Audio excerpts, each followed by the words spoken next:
It's November 18th, 1996. I'm interviewing Raymond Fishler. We're in Rockville Center, New York, USA, and the interview will be conducted in English. My name is Mark Gross. Could I have your name, please?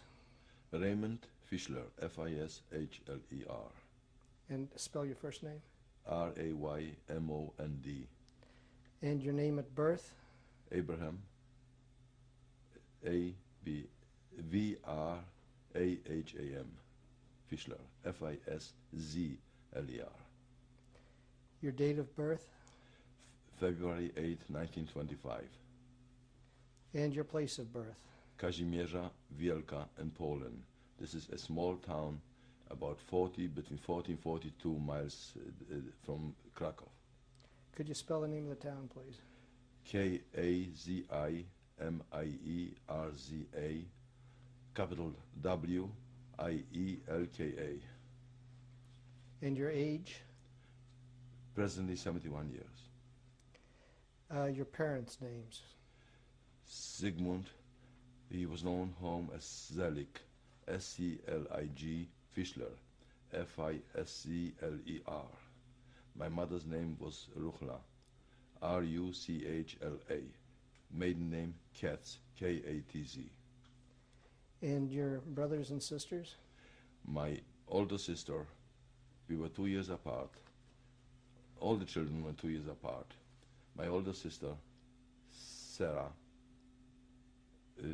she was 2 years older than I was. My younger brother, Mendel, then came David, then came Leah, David, Moshe, and myself. And did you all lived together in? Yes, we all lived in the same house. What was it? A large house? It was a four-family house. The upper floor was never finished, and it wasn't finished until I left. By the time I left the house, the ground floor was occupied by 3 families. We were one of them. It was quite a large house. It was a very nice apartment. Did everyone have their own bedroom? No.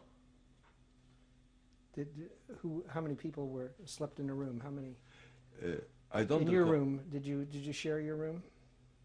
In my room, yes, I shared it with my brothers. And my sisters had another room, and my mother and father another room. And was there a large living room in the house too? Yes, there was a large living room, and we had a kitchen and a storage room. Were the other occupants Jewish? The other families? No, the landlord lived in the house, and the other house was occupied by a veterinarian for a while. Later on, it was occupied by a professor from the Poznan University with his wife. And they were not Jewish? No, they were not Jewish, neither one of them. Did you have a lot of company in the house? Were there a lot of people come over? We had company frequently. Yes. First of all, we had a very large family in this town, and the family was always visiting. And besides, the Jewish congregation there was almost like one large family, and they were constantly visiting each other. Were your friends Jewish? Were you all Jewish, or were they mixed? Mostly, I would say my very close friends were Jewish, but I had a Gentile friend. Quite a few Gentile friends. But most of my time I spent with my Jewish friends. And were you in the same class with your Jewish friends, the same class in school? No. I mean, all the Jewish kids went because there was only one school in the town. So we all went to the same school, but we were not in the same class. I was in a class of 58 children. We were only 2 Jewish kids in the class. And this was changing from year to year, sometimes 2, sometimes 4, sometimes 3. But average, I would say there were always about 5% Jews in the class, the most. And did you spend time after school with these friends, or with But Other kids too. mostly with my Jewish friends. I was really going to the cheder after the public school, so I didn't have enough time to spend with my friends during the week. And after the cheder, I had to go home and do my homework for both schools. But weekends, I spent mostly with my friends, my Jewish friends. What did you do weekends with your friends? We belonged to a Zionist organization, Shomer Halumi, which was really the Zionist movement. It was almost like a scout organization, and we had our own club. We had rented a little room, and we had it decorated with various Zionist papers and paintings, and we were getting together and studying Jewish Zionist personalities, discussing books, singing songs, and we were always thinking of eventually to emigrate to Israel. And because of it, this was really our in a small scale, our preparation for it. How old were you when you were in the group? Do you remember? Yes, I started out when I was about 36. I was about 11 years, 10 years, 11 years old when I It was in 1936. Yeah, approximately 35, 36. And how many were in the group with you? I would say almost all the youth from the town belonged to this organization. This was the only one organization that kept us all busy. How many kids would you say that was? I cannot really tell exactly because there was a younger group and a middle group and then was an older age group. But we were, I would say, about members about 50, 60, maybe even more. And what we also did, we had outings very often. There were forests around where I lived, and we used to go out, even camp out through the nights. We used to set up our own tents, and when we marched through the little towns to the villages, usually we used to get up at 5 in the morning and march to the forest. And it was quite a way. It was about 3, 4, 5 miles away from our hometown. So on the way, we used to have someone with a trumpet and blow the trumpet, you know. So we used to wake up the people in the village. They used to get angry at us. All the dogs were barking at us. But we had some good times. How far did you march when you marched to the forest? 5 miles, 6 miles, depends how far the forest was. And then we used to get there and scout the area to see if there's no danger around, just like kids and scouts. We used to build our own tents, do our own cooking. It was really exciting. We had a very nice youth life, really nice. Did you participate in any sports? Yes, I played. I was a vivid soccer player. I played some volleyball. And we had another game they called the war game, which we were just throwing the ball until you dropped it and then you were out. It was a very exciting game. And we used to play girls and boys together. Was your family religious? In a way, yes. We had a kosher home. My mother was very religious. My father, as much as I remember, he was religious. He was also very active in the congregation. He was president of the Jewish congregation for 8 years before the war, and 3 years after the war had started. He was forced by the Germans to retain the same position. And what business was he in? My father was a tailor, really, but he hardly worked. He had some people running the factory, and he was busy with so many different things. He used also to do business like go and buy fabrics and sell fabrics, which other tailors did not do. He was busy with the synagogue? Very busy. He was responsible for remodeling the synagogue because it was quite old, and his dream was to remodel it and bring it up to the modern times, which he did. And unfortunately, after it was finished almost for about a year, the Germans came in and destroyed it. How long did it take for them to build it? I don't remember exactly, but what I would say whole summer. They worked on it whole summer. Did your parents have a lot of friends over to the house? Yes, quite often. My father also had, a matter of fact, during the war, my father used to bring home people because people were not allowed to travel, only by special permits. And when someone came into town, he had no way how to get back to his hometown. So he needed someplace to sleep. Instead of looking for him a shelter where to stay overnight, my father used to take him home with him. As a matter of fact, one night I woke up and I saw a body on the floor. And I got scared, I thought, because my mother used to go to bed very late after we were all asleep already. And I thought it was my mother in the darkness. And I let out a scream that you could, I still remember that scream that I let out. And who was it? It was a man that my father brought home to sleep overnight. Who was a business associate? Yeah, someone, no, just a stranger. But he asked my father to find a shelter for him because my father was the president of the Jewish community.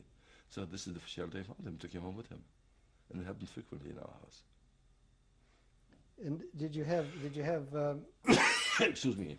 it's okay. Did you have large family gatherings? Yes, a very large family gathering, all the time, almost every weekend. We used to get together, family used to come in, either we used to visit in our house, or most of the time what we used to do, we used to go to my grandfather, to my grandparents, from my mother's side. And the whole family used to come there and gather there, for usually, especially on Saturday afternoon, Friday night, Saturday afternoon. And Sunday for us was a working day. How many people would gather there? How large was the family? Oh, I had a very large family. My mother came from a very large family, so did my father. Excuse me. My father had big, I think 5 or 6 brothers, and 5 brothers and 1 sister. And my mother, there were 6 also in their family, and they all lived in the same town. And what took place at the family gatherings then on weekends when you all we used got to together? talk, and mostly the adults got together and they talked, and we played with our cousins outside, kicked around the ball, all kind of games. And they used to eat the food, they enjoyed the food that my grandmother used to cook. Did you leave town? Did you have any occasion to leave town for vacations or? No, very little. What we did is we used to go out. I was on a traveling soccer team, and we used to go out once in a while to Jaloszys, to Pinchów, to Wyślice, to Skalmierz, which were the Košice, these towns around us. And we used to play against Jewish teams there. But I also played a lot of soccer against Gentile teams in our hometown. As far as going out of town, we didn't do too much. In my vacations, I have a cousin that lives now in Israel. And during the summer vacation from school, we used to rent an orchard. And my cousin and I, he was 2 years older than I was, we used to go there and sleep for 2 months, watch the fruit, because otherwise it would have been all stolen. And we used to build our own tent from straw. We used to cook our own food. As a matter of fact, once I remember I made the first time scrambled eggs, and I put in so much butter that we both were sick. I thought the more butter, the better the eggs would be. And we were both sick, for the whole day. From then on, he did all the cooking. I never cooked again. How old were you when you did this? We started out shortly before the outbreak of the war. This was in 37 and 38 that we rented the orchards. So in 37, I was 12 years and 13 years old. And we had encounters with the Polish people. They came to steal food. We wouldn't let them. We had a dog with us. And once in a while, once he got scared because he came at night, he didn't see me. In the meantime, I was looking for him. So all kind of excitement. But we loved it. After the summer was over, we used to get the fruit and sell it to people and make money on it. So this was our vacation. When I went back in '88 with my wife, on the way to my hometown, I stopped off at the orchard that we used to rent out, and I showed it to her. How many people were there at the orchard? Oh, there was a farmer that owned it, and my cousin and I owned it. We rented it for the summer, and it's interesting the way we used to rent it. We used to go in April when it was in blooming, and just by the way it looked on the trees, we estimated how much fruit we could get, and we paid for it. But we were pretty good. We always made money on it. By selling the food? By selling the fruit, right. And it was just you and your cousin? My cousin and I, right. Also, every Friday we used to walk into my town. I used to go home. One Friday I used to go home.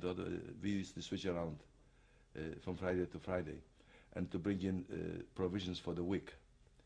So whenever on the way home, we always had to fight off some Polish kids because they used to attack us. They knew that we are going. They waited for us.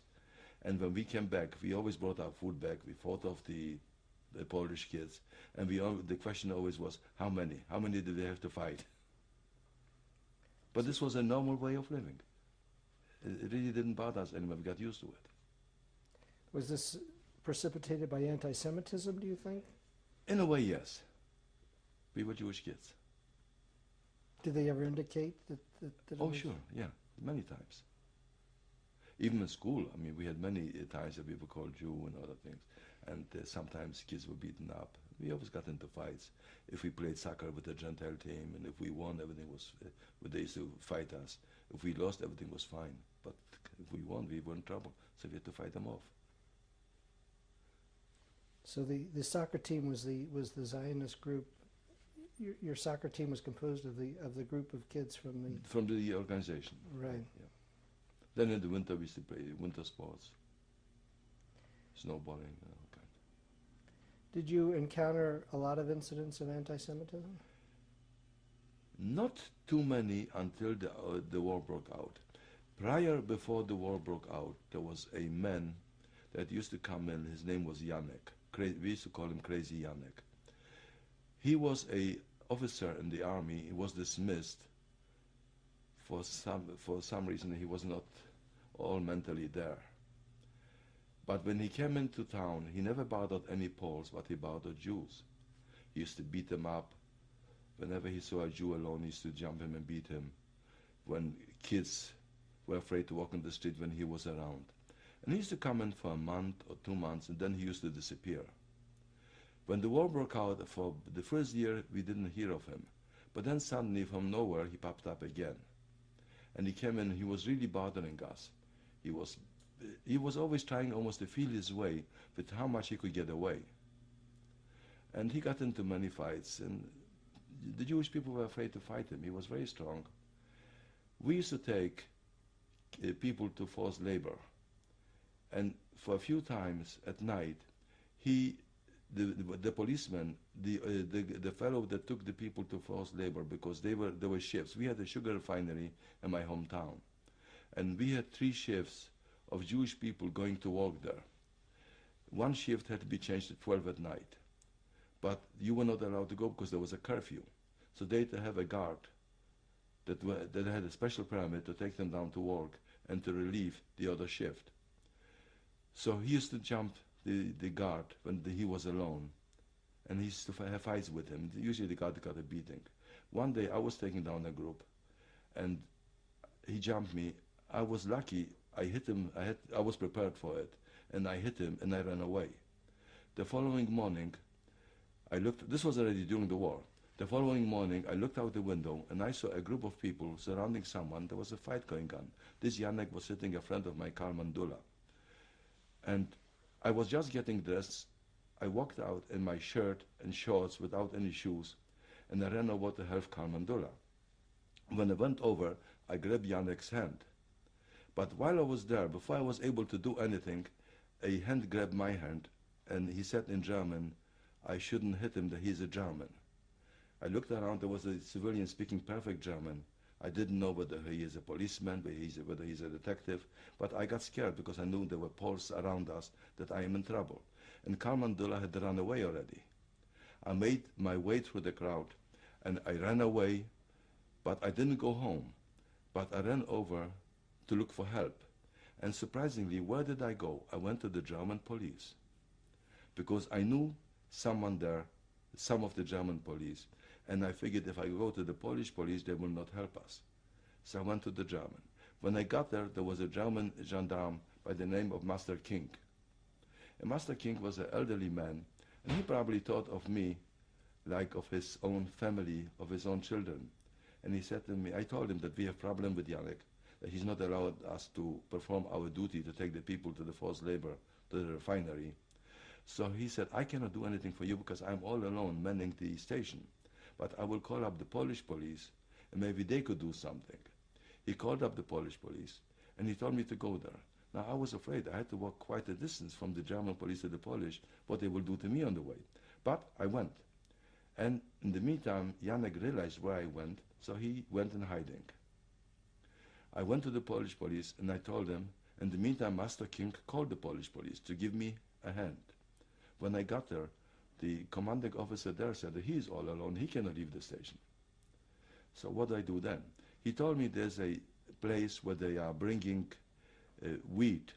For the Poles had to deliver their wheat for the German army. And there's a Polish policeman that could be relieved, and he will go with me.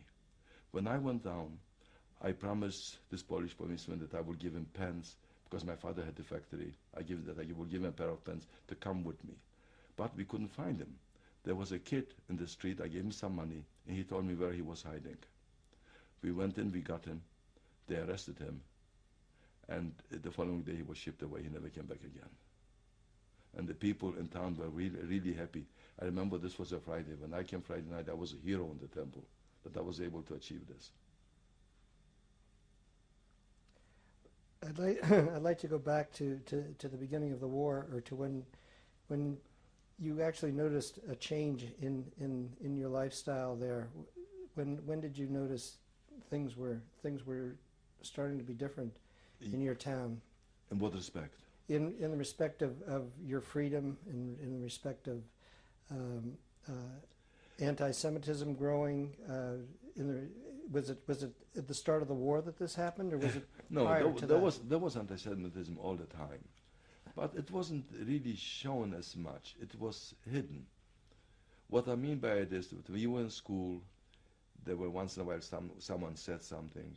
There were people that could have told you, "You Jew," but officially there was no.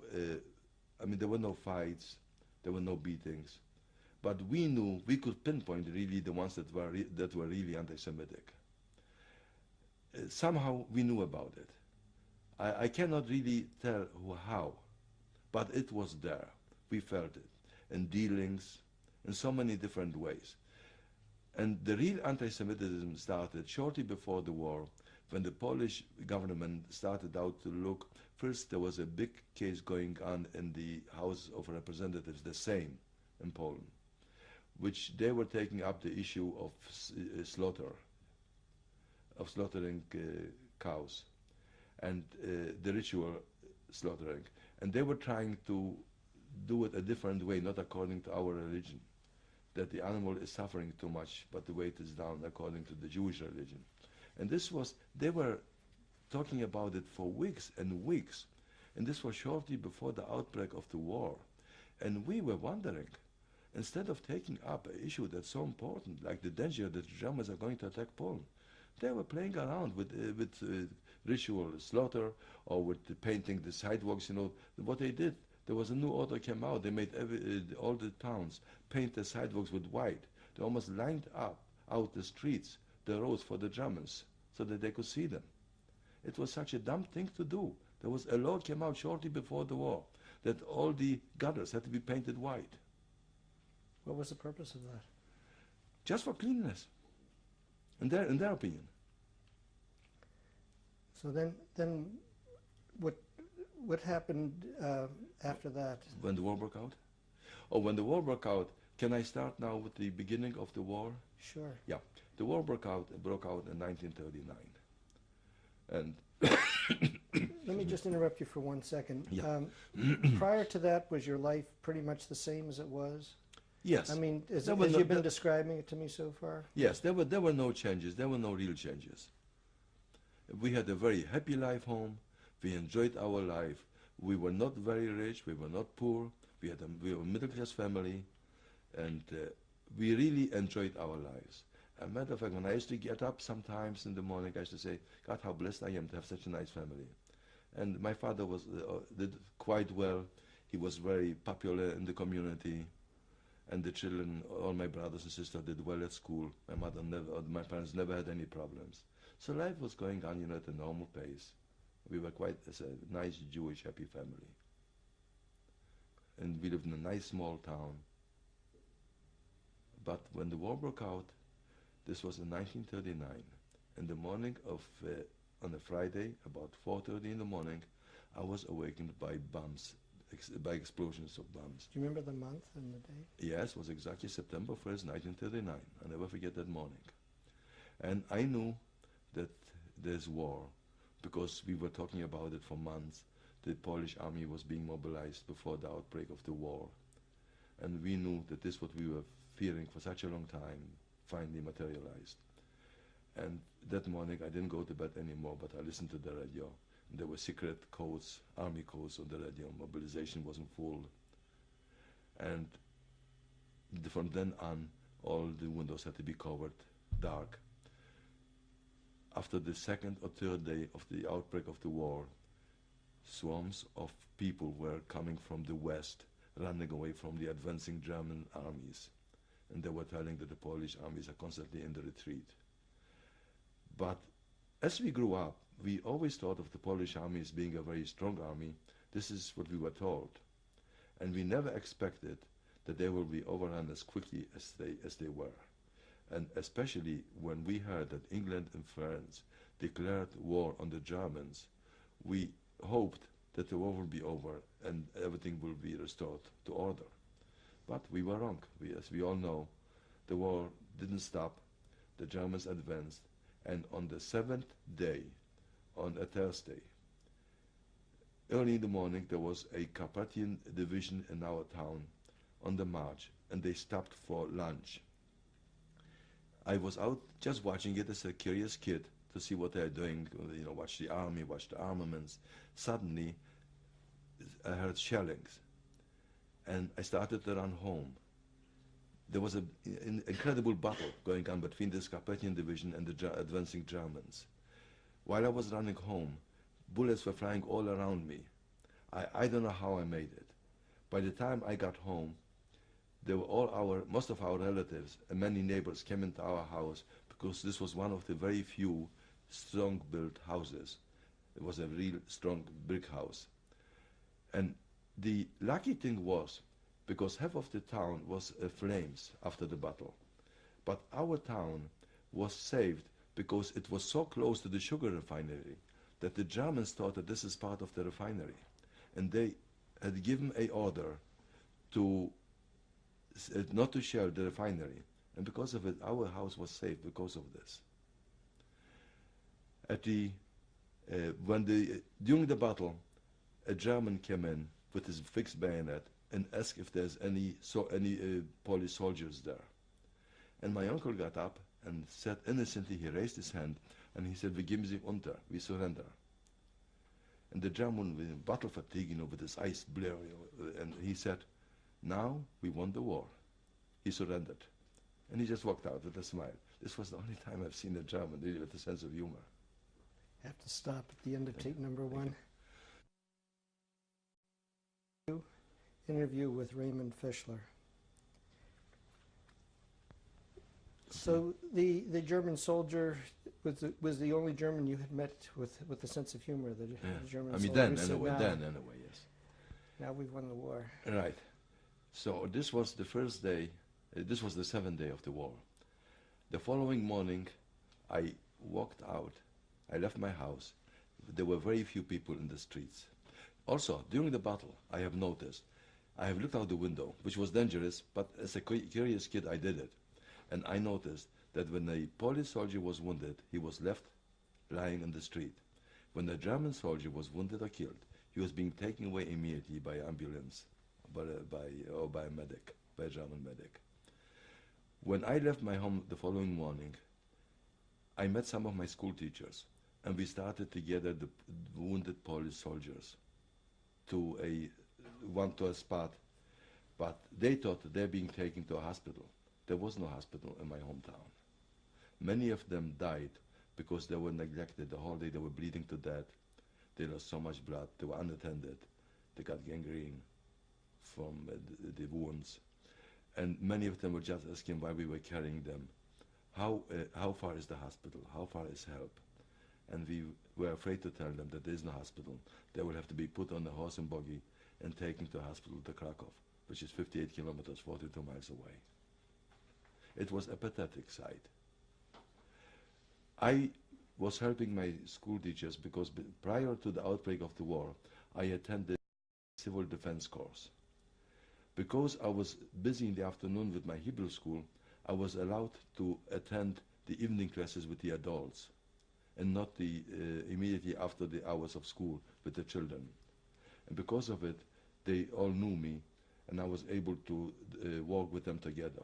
And really, the only ones that were helping us in carrying the wounded into this gathering place were my school teachers that I was familiar with. I knew them quite well.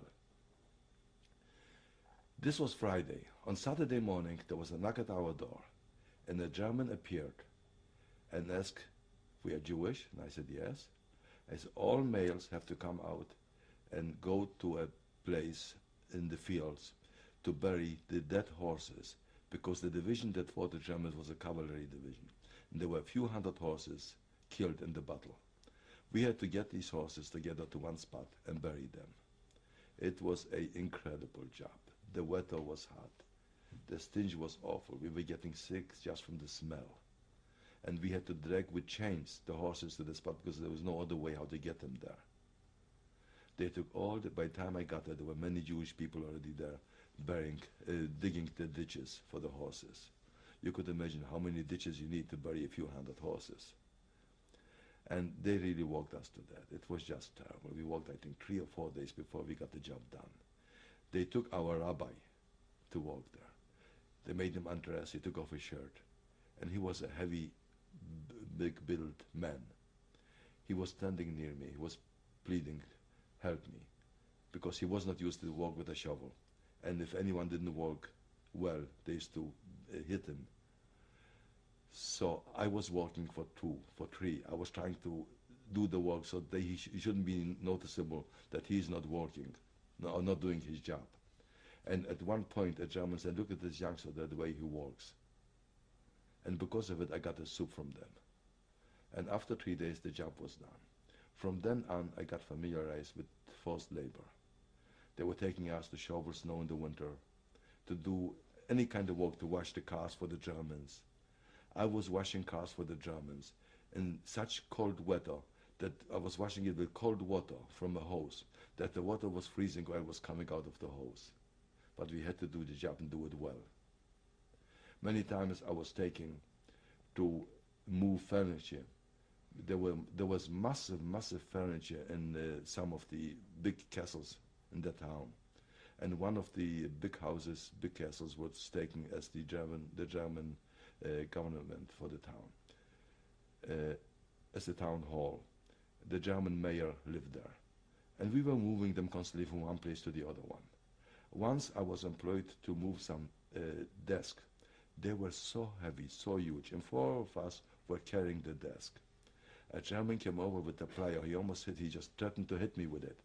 That 4 is too many to carry it. 2 of us should carry it, and run with it. I was so angry. I was a kid, but I had no fear. So we carried the desk, and I really was tired because it was almost impossible. But I happened to be very strong. The following day, we had to let down a wardrobe through a window because we couldn't get it out through the door. And I was so angry about the night before because I really worked so hard the whole day that I said, I'm going to give it back to him. We were 4 of us. We let down the wardrobe with ropes, and 4 of us were holding the edge and sliding it down on boards from the window. And when it got in the middle of the board, I let the rope go, and the wardrobe went down. It broke up to pieces. No one ever knew who did it. The guy almost died because he wanted it to get in one piece. But he didn't do anything to us. And I was so happy, satisfied that I was able to give it back to him. It was a child's play. But in me, I couldn't take it that someone is taking such advantage. It's not enough that I work so hard, but to threaten me into make 2 of us carry this heavy furniture. This was my kind of life during the war. And there were many episodes like this. Not that I was taking revenge, but hard work. There was a case, this was in 1942, early of 1942. Up to then, we still enjoyed a pretty normal life. Even though, besides forced labor and shortage of food, it wasn't noticeable that we were whether Jewish or we should be discriminated different than the Poles by the Germans that were there. We were lucky that the Germans there really took care of us. Besides that, many of us had to go to forced labor and that we couldn't travel freely from one place to the other one. Life wasn't too bad. We could have taken it. But in 1942, in the early month, I think it was April, my sister was dating a fellow from Proszowice, which was very near my hometown. On a Saturday morning, there was a knock at my door, and my future brother-in-law was standing there. He came in. He said that there was a liquidation of Jews in Proszowice. He ran away, and among the ones taken away with the transport was his mother. She was one of the transport. if we could possibly do something, because my father had contacts with the Germans because he was the president of the congregation, if he could do something to try to get out from the transport. We didn't know where they went. We went to the Jewish Community Center, which was in a house of the assistant to my father, Yosel Rakowski. We went to his house. This is where the Jewish Community Center took place. We went there. There was a telegram sent to us, and the telegram came from Slomniki, which was, I don't recall exactly how far Slomniki is, but it would be about 20 miles, 25 miles. And in the telegram, they asked for food for the people that were brought in from various places. These were the people that were taken away from Proshowitz, from Zaloshetsk, but the Judenrein, the transports were taken away, but they didn't take all the Jews from those towns. It was not Judenfrei. It was just partially the Jews were liquidated from those towns. They asked us, they pleaded with us to bring food, if we can, to Slomniki for those people. I volunteered to go to see if my future brother-in-law's mother is there or not. And Kalman Dula, this is the fellow that I was telling before the story with this crazy Yannick, was the second one. We rented a horse and wagon, and we asked our bakers to bake the bread the whole night. And I don't recall exactly how many, was a full wagon with bread, and we went to Slomniki. We drove quite a while. Finally, we arrived there. When I arrived in Slomniki, the sight that unfolded in front of my eyes, I will never forget. Cadres of Ukrainians marching down with axes and shovels on their shoulders.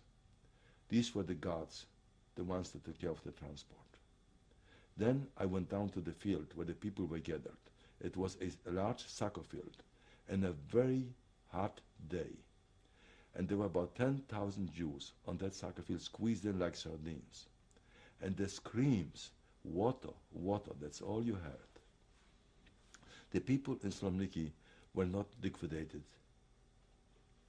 on that Sunday when I arrived there. We brought the bread. I went over, I saw the head of the Jewish police, who was Białobroda. He was very well known. Later I found out that he was working with the Gestapo. Now, I'm not the one to blame anyone that worked with the Gestapo, because everyone was trying to save his life. Some did it one way, some the other way. I have no idea whether he hurt anyone or he didn't. It is the same story if you will ask about Rumkowski, about the president of the Jewish congregation in Warsaw that committed suicide. They were all forced to do things that they didn't want to do, I'm sure.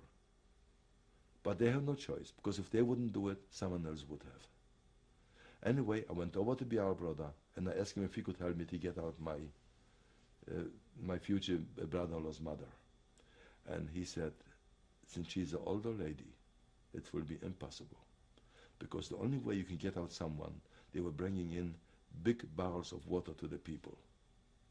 And if we could put it in a barrel and get out, it's the only way. And it was almost impossible to do it. I gave up the idea on the way back, and I had to leave Slomniki in the fear of my own life. On the way back, the two of us were so disgusted, so tired, so sick, that we went into a Polish farmer and bought some homemade vodka, and we drank it. We were really sick. By the time we arrived back in Kazimierza, we went into the Jewish Community Center, and I saw that there's a celebration going on, and all the Jewish elite was there, including my father and Rakowski, and the lights from the glare of the lights and the contrast, what I have seen in Slomniki in there, I fainted. Finally, when they brought me again, when they woke me up, I asked my father, what is the celebration for? He said, we are promised by the German mayor that there will be no liquidation for 6 months here of the Jews. I said, this is terrible. I couldn't believe it. But anyway, it was true. It took 6 months from the time of this, what I have seen in Slomniki, until they liquidated the Jews in my hometown. And the rest of the Jews, at the day when they liquidated the Jews in my hometown, they liquidated the remnants from Jaroszewicz, from Proshowitz, from Skamish, from all the surrounding areas at the same time. And the whole area became Judenfrei. After I got home, my brother asked me that he had a lot of valuables left in the house. And all the houses were bought, when the people were taken away, the Germans bought them up with boards, and no one was allowed to go in. Where did they take them? Where did the people go when they were taken away? Oh, they went to Slomniki. They took them to Slomniki, all the Jews from there. And I'm sorry, I have no idea where the transport from Slomniki went.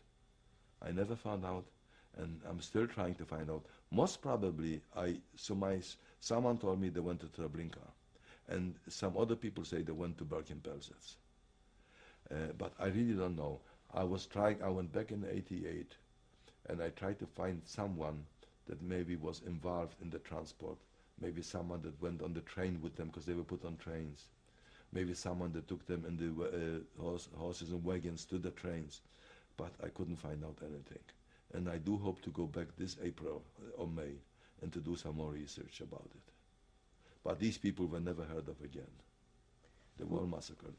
Was your family still living in your house up to this Yes, time? they were still living in my house then, until November 9th.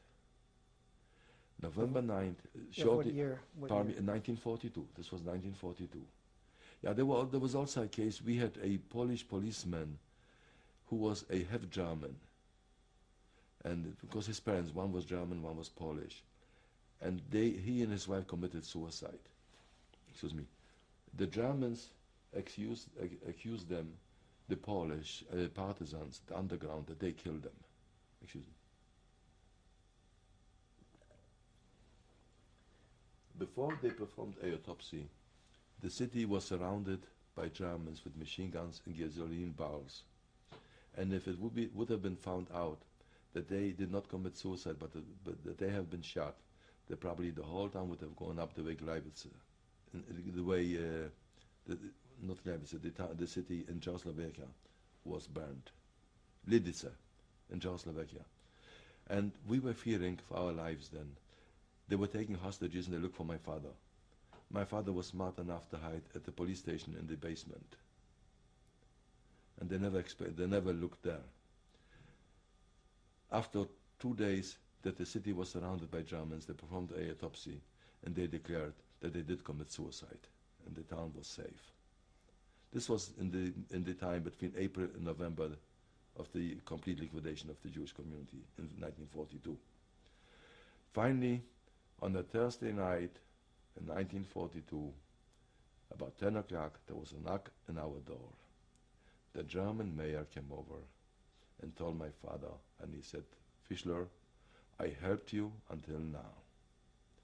But now there's an order that all the Jews will be liquidated. There'll be no more Jews living in Kazimierza. There's nothing I can do. The orders are from high above, and I am helpless. I cannot do anything for you. Save yourself, do whatever you can." And this was a German. This was a Thursday night. What was the month and the... It was November. It was, the liquidation was Monday the 9th, so this would have been the 6th of November. He told us not to tell anyone, but certainly we let everyone know what's going to happen. There was Tisha B'Av in our town from then on.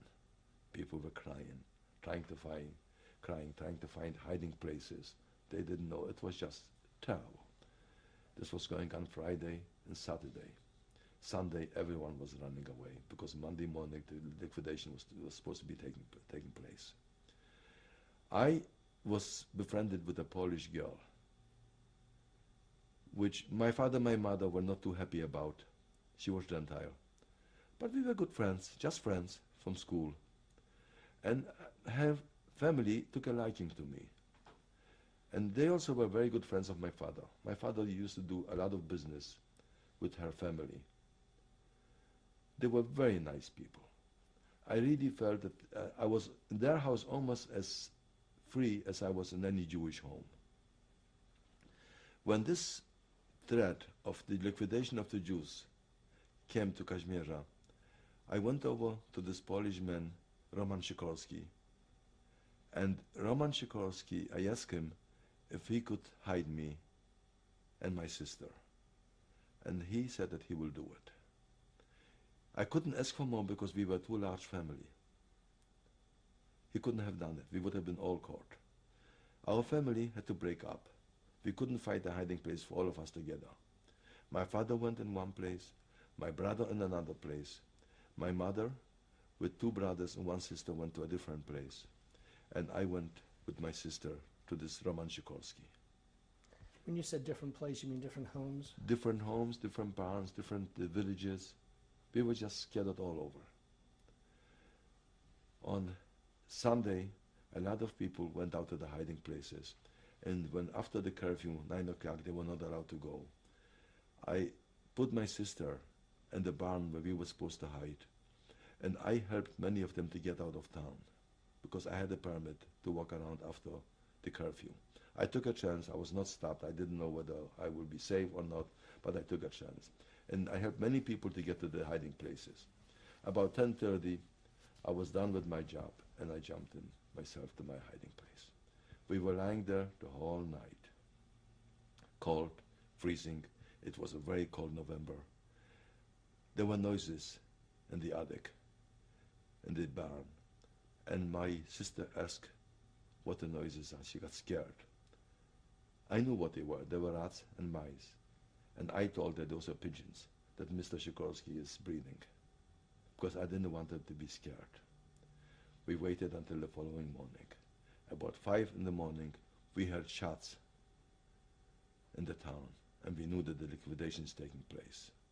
I didn't know what the shots were, how many people are being killed. And this was going on for many, many, many hours. We were lying in the high barn, in a very high, close like a little attic between the roof and one of the walls. And Sikorski was coming in a few times, and I had asked him to let me know what's happening. And the day went by, he didn't come over. Towards the evening, he walked in, and I told him, I said, look, you must come over and tell me the truth, because I know that you are avoiding me. What happened to my family? He said, your mother and your 2 brothers and sister were caught, and they all were taken away with the transport. When the transport was being taken in front, right in front of the house where I was hiding, and my mother knew where I was hiding, she broke down. She was the only one crying. Sorry.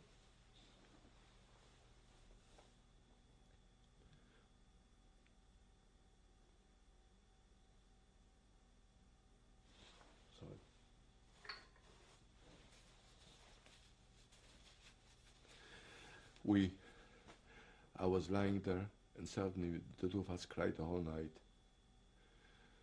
We didn't know what to do. 2 days went by, and Sikorski came in and said that my father came in and asked for us. So I knew that my father's alive. But he didn't tell him that I am there, because he was afraid in case that my father would be caught and they will torture him. He would tell where I am, then he would be shot. He was scared for his own life. So he told him that he will try to get in touch with me, and he will let him know what's happening to me. My brother came, and the same thing happened. He asked for me. How did my father and my brother come? What they did, the Germans, after the liquidation of the Jews, they were very angry, because from the 600 Jews in town, they only caught about 180, 190. And they were very angry because they didn't have a report to write that all the Jews were liquidated from the town. So they hung up signs all over the town and asked for the Jews from the hiding places to report, and that they would be safe and taken to a labor camp. So many Jews came out, and they gathered them all in the school on the 3rd floor. And they were there for a whole week, locked up in the school. But they were allowed to go around and roam around free in the city. And this way the Germans felt they will lure out more people from the hiding places. My brother was in the school, but my father never went to the school. He was coming out at night to find out what's happening. And then he was going back to his hiding place where he was with another family. They took him in. My brother came over, and when Sikorski this was the end of the first week, because after a week I realized that my sister won't be able to take it too much longer in the hiding place. So I decided to send my sister-in-law to Krakow, where my brother-in-law, my future brother-in-law, was in Krakow already in the ghetto. He ran away to the ghetto, and to send her to him. Sikorski told me that he will accompany her. This way, it won't be so obvious that she's Jewish. She won't be recognized so quickly. And on Friday morning, she went to Krakow. The next day, he came back, and he told me that she arrived safely, and she is with my brother-in-law. So one party was taken care of. Then I found out about my brother, that he is looking for me. And I was afraid that if he will look for me, and he wouldn't tell him where I was, that something will happen to him. He's roaming around the streets. So I told Sikorski to tell him that on Friday morning, the following week, I will meet him at a station outside of Kazimierza, because the station in Kazimierza was too dangerous. There were always Germans around. I decided to walk through the woods, through forest, to the station outside of Kazimierza, and we will take the train to Krakow, to the ghetto, because people still were in the ghetto, and if I meet my brother-in-law there, maybe he will help us. Which brother now? This was the future brother-in-law. This was Mendel. My brother-in-law, before he left, gave me an address that he knew in Krakow where I should go. It was in a restaurant on Miodowa 13, right near the big shul in Krakow. I told him I meet him there 6 o'clock in the morning on Friday. On Thursday night, I shaved. I left the mustache. I had a slight mustache grown. I put on a heavy coat with a hat, so that my face was almost covered. It was very cold. And I left the house there almost 3:30 to start to walk to the next station.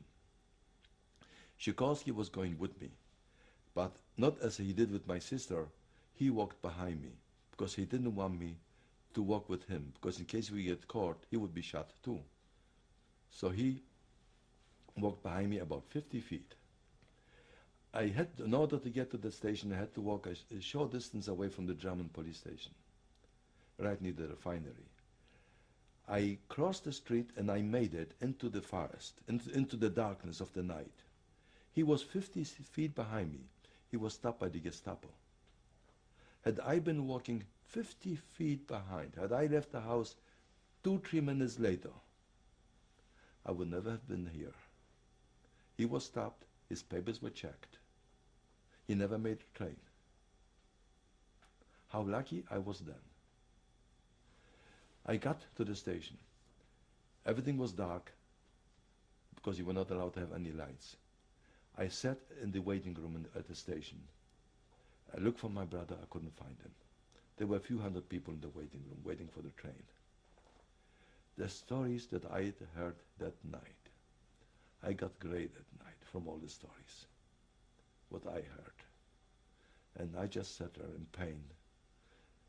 And really I felt so bad I couldn't find my brother. But I had no choice. The train arrived and I got on the train. Again, I had made up with my brother that when I get to a place where the train from Kazimierza to Krakow had a narrow rail, and at a certain spot the trains changed to a wider rail. That to go there, we will not get off at the station where the rails change, but we will stop the one before and bypass the one where the rails are changing and take the train at the next stop, because we were afraid that at this place where the rails were changing, there might be Germans, they might catch us. I went by myself. I got off the train and I walked to the next stop.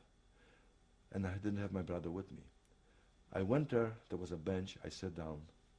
I felt terrible. Suddenly someone came from behind, there was my brother.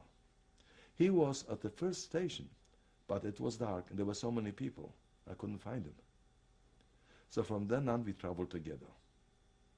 We made it to Krakow. Again, we did not get off at the main station in Krakow, because I was afraid. There were always too many Germans around. I got off at the station, and suddenly a Pole came over, Jews, and started calling police, police. we're going to stop right here, and then at the end of tape number 2. Interview with Raymond Fishler. So you and Mendel arrived in Krakow, and let's pick up from there. Tell me what happened. The train arrived. This Polish fellow, he seemed like a little gangster. He started yelling Jews, and he was waiting whether to be paid off or whichever. But I was quick enough, and I had some single zlotys in my pocket. What I did, I dropped them on the ground. So when he bent down to start to get up the money, I ran away with my brother. And we ran into a doroshka, which is a horse and buggy. And we got in the doroshka, and it's incredible. It was sunny. And suddenly it started to rain. So that he had to cover the top. He had to pick up the top of the doroshka. And we told him that to take us to Miodowa 13. And this is where we went. But what happened before I met my brother found out on the Thursday, I met him on Friday morning, that the Jews are going to be killed, taken away from the school. And since he heard that he's going to meet me, he never went back that night to the school. But he went back to our landlady. He stayed there overnight, and he ran to the station from my landlady's house. When I was lying yet in my hiding place, they took all the Jews from the school and killed them all. Every one of them was shot. I have a picture that I will show later on the tape where the monument for those people was built. There were over 324 or 6 people in the grave in this little forest. This was the most beautiful place. As kids, we used to go there and picnic. There were Saturdays that I used to lay down on the bare ground, on the grass, and just stare up the trees, almost reaching the sky. It was so beautiful, so silent, so nice, such a silence, so nice. All you hear is interrupting the silence by a bird. Whoever thought that this would be the burial place for so many of my relatives and friends? And in 1988, I went back to visit for Kever Avot for those people. Were there any members of your immediate family among that group that were? Not from my immediate, but from as only uncles and aunts and cousins. There were many of them in that group. And the rest of them, they all went on the transport. So that besides my father, my brother, my sister Krakow, and I, there was no one left after the liquidation. Finally, I go back to Krakow. We arrived at Miodowa 13. I went in, and my future brother-in-law told me that I will find there Aryan papers prepared for me. I went over to the owner of this little restaurant, and I asked her if she has some Aryan papers, and I told her my brother-in-law's name, and she let out yelling, "I don't know who you are," really noisy. Who are you? What are you? I have nothing to do with those things. I don't know you. You can stay here. I said, all right, I can stay here. Can I have something to eat? I bought her soup. She calmed down. This was only a front. She was hiding people. She was dealing with Aryan papers, but I never got them from her. I didn't know what to do. My brother-in-law wasn't there. I couldn't get in touch with him. I couldn't get into the ghetto because I would have been caught and shot outside of the ghetto. Night arrived. We had no shelter. We had no place where to go. There was a big garbage barrel in the backyard. We decided to get into the barrels and sleep overnight. It was November. It was cold. This was very dangerous. It was the night where Krakow was, the Gestapo was all over Krakow looking for the ones that got in. This was the Jewish communist group that got into a restaurant and killed some German, shot down some German officers in Krakow. And this was the night when this happened. So we were just sitting, we slept through the night in the barrels. The following morning I woke up. We were dirty, but I cleaned up whatever as much as I could. And I said to my brother, I will go over to a bakery to get something to eat. I go into the bakery, and who is there? My future brother-in-law in the bakery. When he saw me, I got my brother, and he took us in. He became a Odayman, which is a policeman in the ghetto. He took me into the ghetto through the gate as prisoners that he caught us in the city. And when we got through the gate, certainly he let us free, and he looked for us where to send us to work to a labor camp, because we couldn't have stayed in the ghetto because it was too dangerous. We had no working papers. So they were taking a group to Rakowice, to the airport, to forced labor. There was a little camp, labor camp. We got on an open truck. I remember we drove from the ghetto to Rakowice on an open truck. It was so cold, it was freezing. And I thought that my head will come off, but we made it. I came in to the camp where the people worked. I walk into the barrack at night, and there's a fellow singing my Yiddish Mama. It was just too much for me. I broke down, but we were at least safe for the time being. So we brought my brother and I were safe for a while, and we were walking. We found out that my father made his way to the ghetto, that my father and my sister are both in the ghetto safe. At least I had so much to look forward to. In which ghetto? In the Krakow. He made it to Krakow too. My sister was there. We were in that camp on Rakowice up to January, I think it was 23rd of January that they liquidated that group. We were working at the time at the airport on building starting fields for jets. This was in 1942 when the Germans started to build starting fields for jets already. The grounds were frozen so deep that we had to use axes in order to get in, to cut off a little bit of the ground. The work was very difficult. But after a while, started to snow. And the snows were so high, if I recall that 1942 was a very, one of the most severe winters during the war. And the snow was so high, we had to work to clean the snow from the starting fields for planes to take off and to come in and to land. The minute we cleaned off one spot, the other one was full of snow. And I have seen planes coming in from Stalingrad with wounded German soldiers. In a way, I was happy to see it, but it was pathetic. As much as I hated the Germans, with the horrors that I have seen then, people coming in frozen, without arms, without legs, it was terrible. Some planes were crippled, their wings shut off, and they landed, using the embarkation, some of the snow as to level off by the landing. The work was very hard. We used to leave the barracks about 4:30, come back 6 at night. Work in the cold the whole day. We got a little soup about 12 o'clock, and the soup by the time we got it was cold. I used to be so tired that I used to put my chin on the shovel and fall asleep, take a nap while standing. It was very, very difficult work, but it paid off. At one point, we were trying to get a little bit of food. I was able to get some potatoes from a Polish man that was walking near us. I came back, we peeled the potatoes, and many other fellows used to get potatoes. And we all got them ready in little pots. And we had a little pot-belly stove in the barrack that was burning the whole night because it was cold. And we used to cook it. But you couldn't do it all at once. So I was cooking it 1 hour, and some other people next time. I left a few potatoes in the pot under the bed. I came back at night, and I put it on the stove. We started to eat, and we both looked at each other. We felt some meat. I said, meat? Where's this from? A mouse jumped into the pot.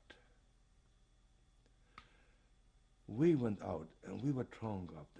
The rest of the whole night we were outside. For weeks, I couldn't take food in my mouth. It was just terrible. We were both sick, but we survived this too.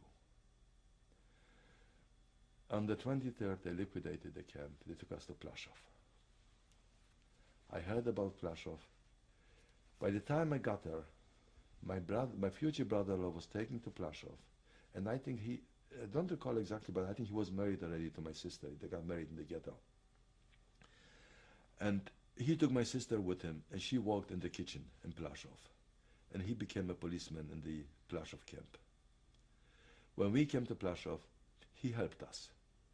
He gave us a good barrack. He was bringing some food for us. Because my sister worked in the kitchen, I was able to get some more food than other people did. And I had some privileges. I became a foreman for a few days over people working, building the roads in Plaszów. But this wasn't the kind of work I liked. It was outside, it was cold, and besides, I never wanted to be a foreman. When did you go to Plaszów? When was this? What was the date that you went to Plaszów? On January 23rd. What year? I think it was the 23rd, pardon me, in 1943. I think it was the 23rd, but I might be wrong with the date, but it was January in 43. And where was your father then? My father was still in the ghetto until they liquidated the ghetto. I think they liquidated the ghetto in March 13th, if I'm correct. That's when my father came into Plaszów too. 1943. 1943. Okay. When I was there, for a while, Miller, because there were two Plaszóws. There was Ulag 1 and Ulag 2. Ulag 1 was on the one side of Jerozolimska Street. Ulag 2 was on the other side, built on the cemetery, on the Jewish cemetery, on top of the Jewish cemetery. The stones were broken up, the monuments, and they were used to build the roads. And use them for some barracks, build some barracks.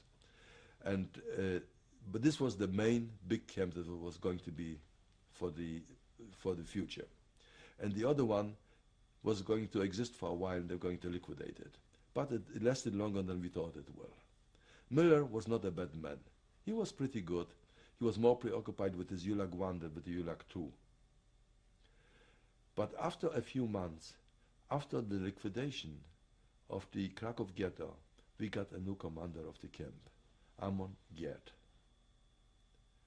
The man was brutal. The first days he was there, to show what we have to expect, he went into one of the barracks, and there was some kind of a dispute between one of the Jewish female architects, that she was telling Gerd that the barracks should be built this way, and the German was saying he wanted to do it the other way, and he just took out his gun, and without anything, he asked some other Germans to take the girl and shoot her. And they said, should we take her out? He said, no, right here on the spot. And they shot her. So we know that we are in trouble. Then two young girls, they liquidated the ghetto in Krakow, and they brought in the Jews from the ghetto to Plaszów. In the interim, the two young girls that they were in the camp in Wieliczka ran away. They were, I think, 16 or 17 or 17 and 18. They were both caught. They were brought into the camp, and they were sentenced to be hung. Everyone, all the inmates from the camp, had to come to the assembly place and to watch the execution. I was one of them, and my brother. We were surrounded by German police with machine guns, by Germans. The two girls were hung. After the execution, Gerd took out his revolver and shot them both in the face. And this was done almost at dusk, when it was getting already darker. The lights were on already. He shot them both in the face to make it look worse. When the shots rang out, everyone started to run. There was such a panic broke out. The assembly place was surrounded with barracks. Everyone running was trying to dig into the walls of the barracks. Everybody was trying to run alongside the barracks to dig into them from fear. Finally, a voice came over the loudspeaker. This was the voice of Wilek Chilewicz, who was the Jewish commandant of the Jewish police in the camp. And he said that he just spoke to Gerd, and he was reassured that nothing will happen to anyone if we just go in peacefully back to our barracks. And this is exactly what happened. This was my first true experience with horror that I have seen. Then they brought in the people from the ghetto, and I met my father. I reunited with my father. So we were all three together. At one point, we were assembled, And from a distance, I have noticed sewing machines. When you were in the assembly line and you just stepped out a step, you could have gotten killed. But I took a chance. Get was just in front of me, and I went over, and I stepped out of the line, and I said, Herr Commandant, I have something to propose. Would you mind if I tell you? And I was a young kid. I mean, I really had fear, but I think this is a good idea. He said, what is it? I said, I'm looking for here, and I see a lot of sewing machines are rusting away. They're outside. He said, I could fix them up and do something useful with them. He said, do you know how to do it? I said, yes, I was a tailor. I worked for my father. My father had a tailor shop. I never did. He said, excellent. I give you 20 tailors, and you open a factory.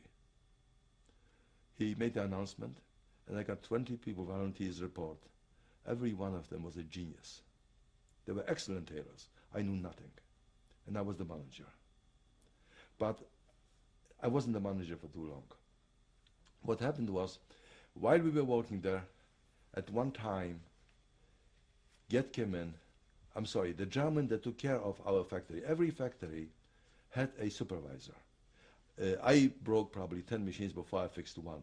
But then when they got the tailors there, they knew how to fix machines, and they helped me. We fixed up the factory.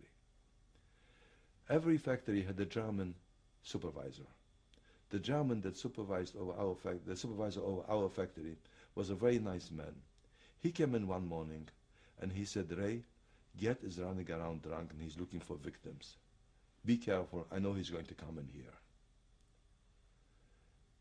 When in the factory we had 20 shoemakers on one side of the barrack, 20 tailors at the other side of the barrack. Monje Kopec, he lived in Israel, I think he still lives in Israel, was the foreman over the shoemakers. He came over to me, he said, Ray, I am a very nervous guy.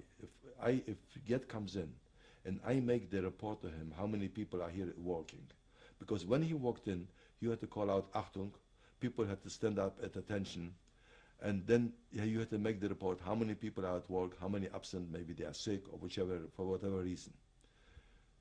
He said, I will get nervous and I know I'll get shot. Please, you make the report. I said, all right, I will make the report. Door opens, Gert walked in with his 2 dogs on each side. He had 2 huge dogs with him all the time. When he walked in, I yelled out, Achtung. I was frightened, but I had no choice. I made the report, so many people at work, so many out sick. One is sent away for a reason, I sent him to get something. He actually stood there and counted. I couldn't believe it. Then he came, this was 9 in the morning. He came over to me and he said, it's now 9 in the morning. You start to work at 6. How much work did you accomplish today? And I prepared so much work when the German supervisor told me that he will come in. I prepared so much work to show him that we had done in weeks. And he just made with his hand, waved his hand, he said, this kind of work I could do by myself in 3 hours. I don't need 20 people to work on it. And he looked at us and said, oh brother, now we all get shot. But he said, everyone here will get 25 lashes and the couples will get 50.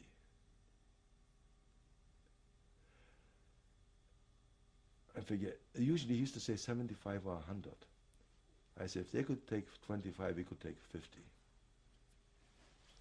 He said, I will send in the guards. And he left one guard with us to watch us. No one should get out of the factory. And there was one young girl that came to visit us. She was not a member of the group because we were all men. She came to visit her boyfriend, to bring something, food to him or whatever.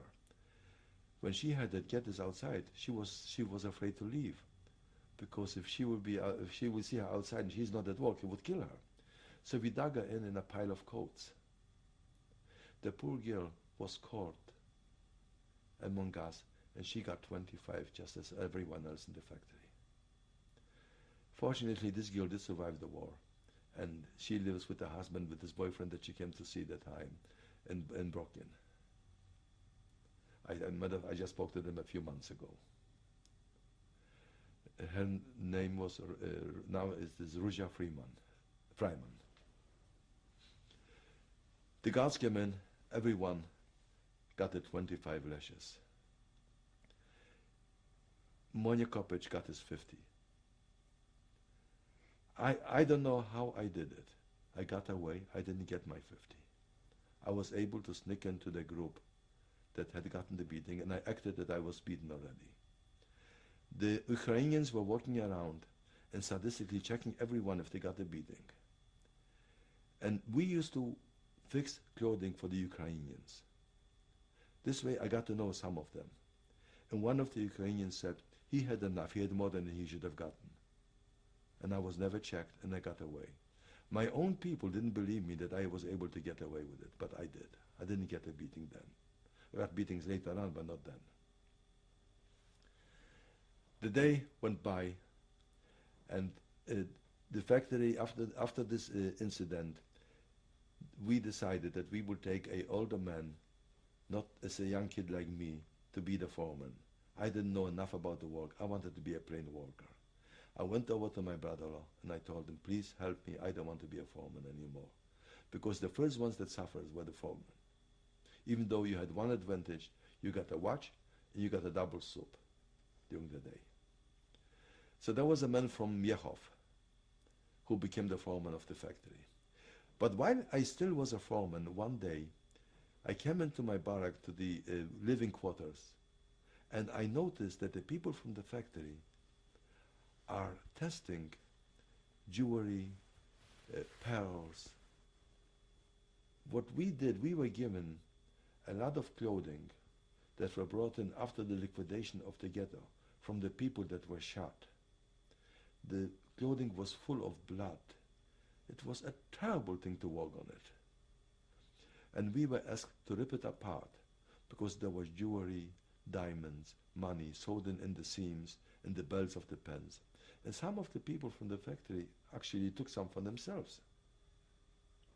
When I walked in, I couldn't believe it. I said, what are you people doing? You are endangering every one of us. We will be killed. The Jewish police found out about it. And our German supervisor found out about it from the Jewish police. And they took us to the Jewish police station. And every one of the group was arrested, of our workers. We were just lucky that Get never found out about it. They took me in and they asked me if I know something, if there's more stuff hidden, if we took away some of the valuables someplace else. And I said, I don't know anything. There was a fellow, one Odeyman, one policeman, by the name of Finkelstein. The guy was terrible. He was a murderer. I remember when he questioned me, he hit me, that I flew across the room. The room was a very long, almost 20 feet long, and I just flew across the room. Then he hit me with lashes, and he asked me if I will reveal where they hit. And they didn't reveal. I knew nothing about it. I said, look, you could hit me from now to next year. And I'm not made out of glass. I will not tell you because I don't know anything. Finally, they let me go, and they released everyone. But from then, when I decided that I don't want to be foreman anymore. And we made a foreman, this man from Miechov. The man from Miechov was foreman, and one day they changed. When they liquidated the ghetto, instead of a German supervisor, there was a Judenrat formed in the camp, and the Jewish people from the Judenrat started to supervise the factory. He came in one day and he said to us, he said, from now on, the German, I don't remember his name anymore, is not going to be a supervisor of this factory anymore. I will be the supervisor. His name was Greener. He used to be quite active in the Jewish congregation in Krakow in the ghetto. And he became also in the Jewish Judenrat, and then he became active in the camp too. When Greener came in and told to this man, to this foreman, that he is going to be the supervisor, the foreman said, until now we did quite well because we had a German supervisor. Now we have a Jewish supervisor, we're going to be in trouble. So Greener got angry. He said, you know, you are a very dangerous man, you have a big mouth, and because of you, you can endanger the whole factory. He said, you cannot be foreman anymore. And he said, we have to vote on another foreman. He took down the whole factory, all of us, to the Judenrat, and he asked them to vote on a new manager. And they voted on me. I became manager again. Again, I went to my brother-in-law, and I knew a fellow who was the commandant police of the police in my hometown, Kazimierza, Adolf Klasner. He was a very nice fellow. And I told Adolf, Adolf, I don't want to be a policeman. I used to go more to Adolf to ask for favors than to my brother-in-law. I said, I don't want to be a manager. Please help me. He said, Ray, there's no choice. You're ordered by Greenland, and there's nothing I can do about it. So I became the manager. And this is how I got into the factory. And I was there until the end, the manager of the factory. There were many, many things happening in the camp during the time while I was there. When I had the first factory in one spot, then we opened another factory in the quarters where the Germans were. But before they moved our factory down there, we were in a small building facing a little hill where the Germans used to bring in prisoners caught outside in the city, mostly Jews, also Gentiles. And every single day I used to look out through the window, excuse me, hundreds of people being brought in and made to undress, got them into deep to the graves, and they were shot. Every single day for months through the whole summer I have witnessed this. Hundreds and hundreds of people being shot in the graves there. Were these all people who had tried to escape? Jews that tried to escape, Jews that were hiding in hiding places that were caught, and they were brought there. A matter of fact, before I went to my hiding place, I was trying to run away with some friends to the forest. I never made it. They did run away. We were going to build a ditch and build bunkers, but we never finished to do it because the liquidation came too fast. They ran away someplace else. But they were brought up to Plaszów, and I was taken to bury the bodies. I recognized them. There were 3 fellows from my hometown that we were supposed to run away together.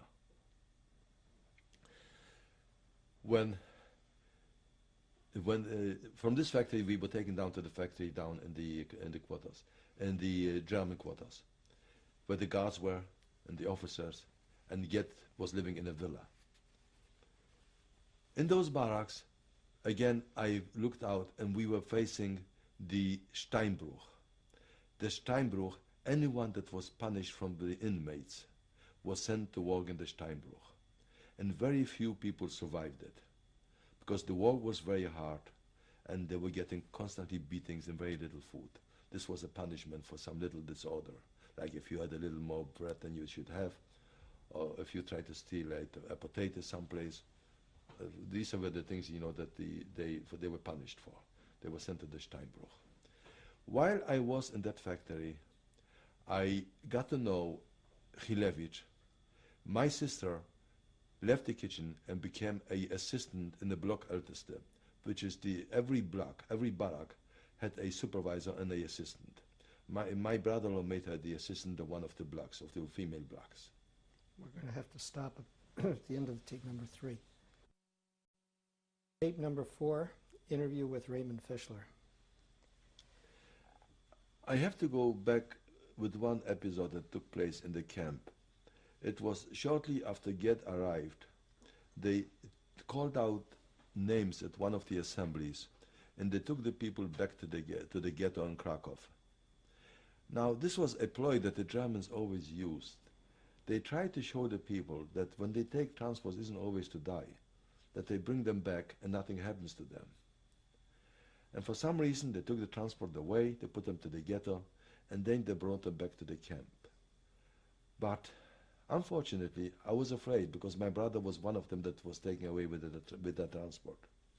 And when he came back, in order to play safer, we changed his name to Mendel Zelmanowicz. He did not carry the same name as Fishler anymore, because we are afraid, because he went on one transport, that they might take him again. In the factory, I had my father, my brother, and I was in the same factory, among the 20 other people working there. I was telling the story before I went back to tell about my brothers being taken away and changing the name. I was telling the story about my sister. She was the assistant of the block supervisor in the female camp. I used to go. We used to be allowed in the early days of '43, after the Krakow ghetto was liquidated, to go up and to visit with them after work for an hour or two, to visit the female camp for an hour or two, and then go back to our quarters. We were allowed to visit from 6 to 9. 9 o'clock we had to be back in our barracks and go to sleep. The rest had to be turned out and go to sleep. My sister was not the type of a person that she was a very sensitive person. She could not take the life in the camp and what was going on there. And after many, in 1944, she perished. When she perished, I went over to Hilevich, whom I got to know in the interim, and I asked him if it's possible for me to give her a regular burial, that I will take and have a regular grave for her, not to be thrown into the ditch with hundreds of others that died from hunger. And he said that I could do it. He will arrange for it. He went over to he reported it. He got permission. I myself carried my sister's body and buried her. I put in a bottle in her grave, hoping that if I should ever survive, or if anyone from my family, father or my brother will survive, maybe we will once go look for it. I went back to Plaszow after the war, and I looked for the spot where I buried my sister. But there was no sign. All I have seen of this big Plaszow, where so much horror took place, were two monuments and houses built on the spot where the barracks were, where all the tortures and massacres took place. People were living, children were playing, gardens with flowers.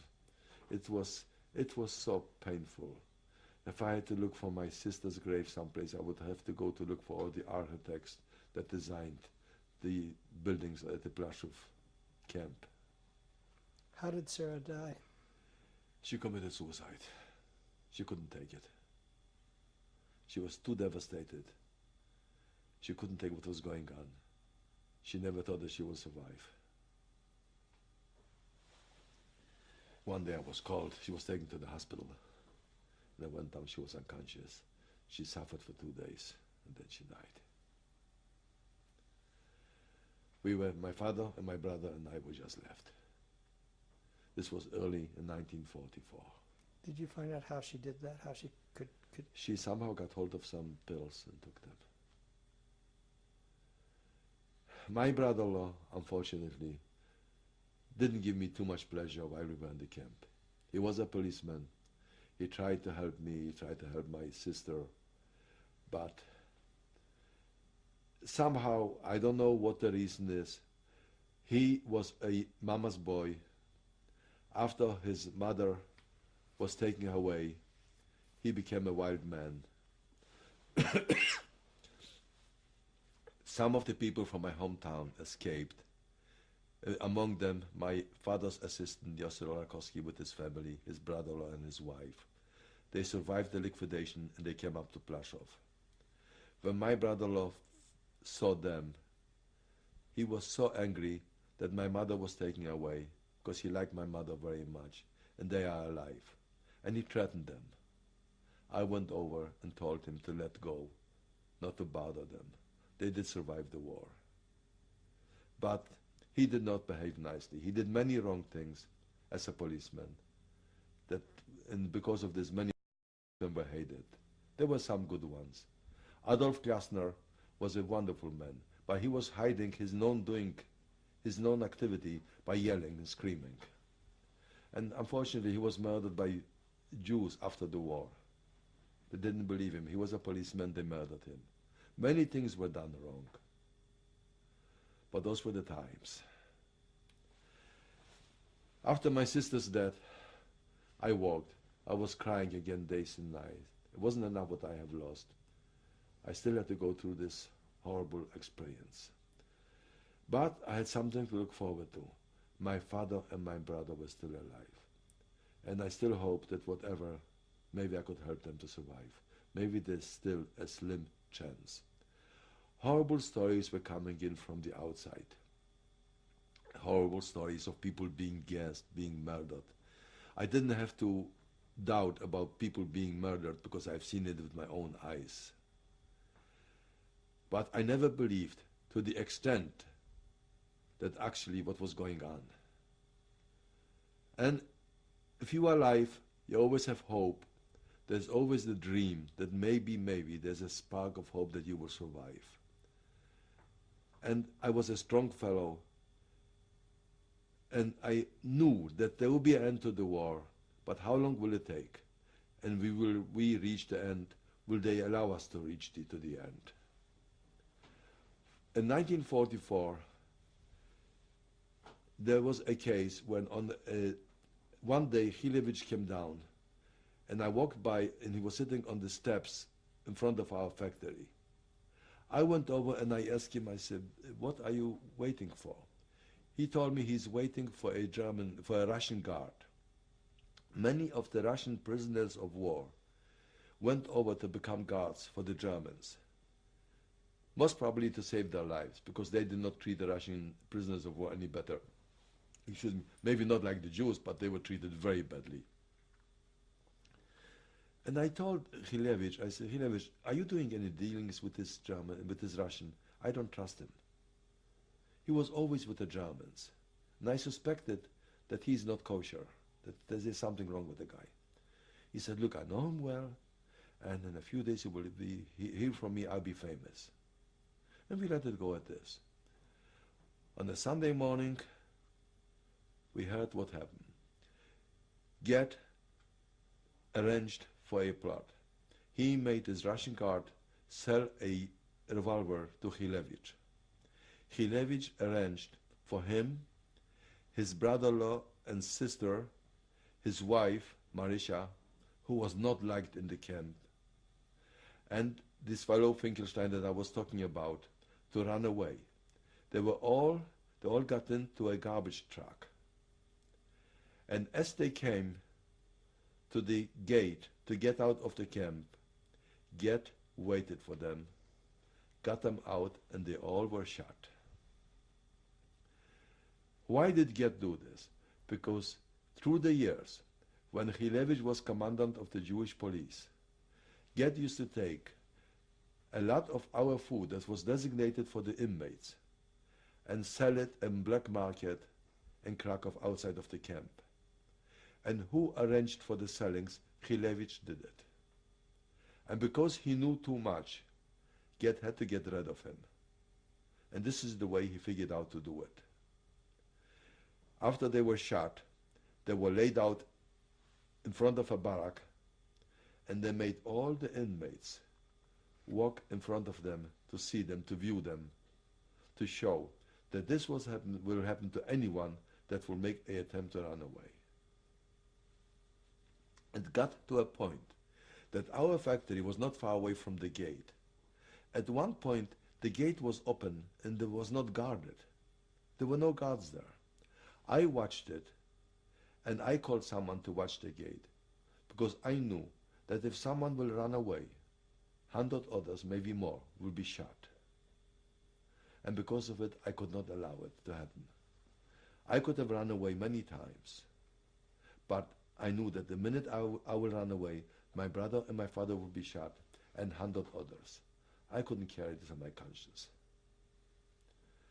In 1944, in November, they took away another transport. There were many transports in the interim.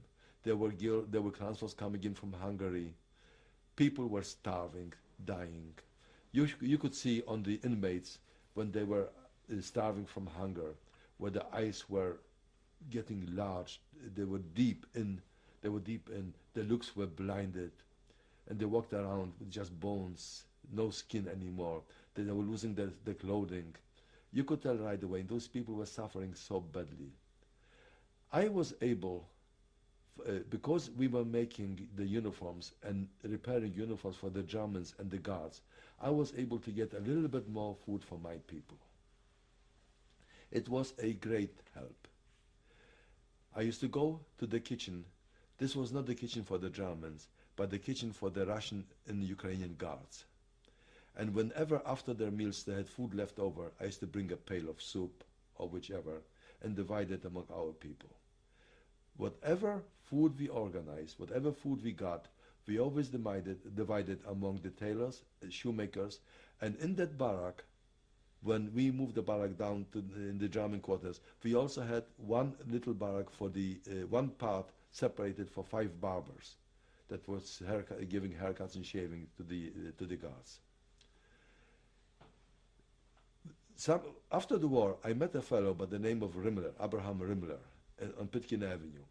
He recognized me, and he said, "You know, because of you, I'm alive." And I never thought in my life that I did such great things to deserve this kind of a favor, this kind compliment. But I asked him, "Tell me, why do you feel that I am responsible that you are alive?" He said, "I was a young fellow, and people were dying from hunger. And in the factory, if anyone went, a tailor, or the shoemaker, or a barber, and came by empty-handed. But when you went, you never failed. You always brought us food." And somehow I was lucky. I got to know the people, they took a liking to me, I was daring, and I was able to do it. At one point, it was very dangerous to no food was coming in.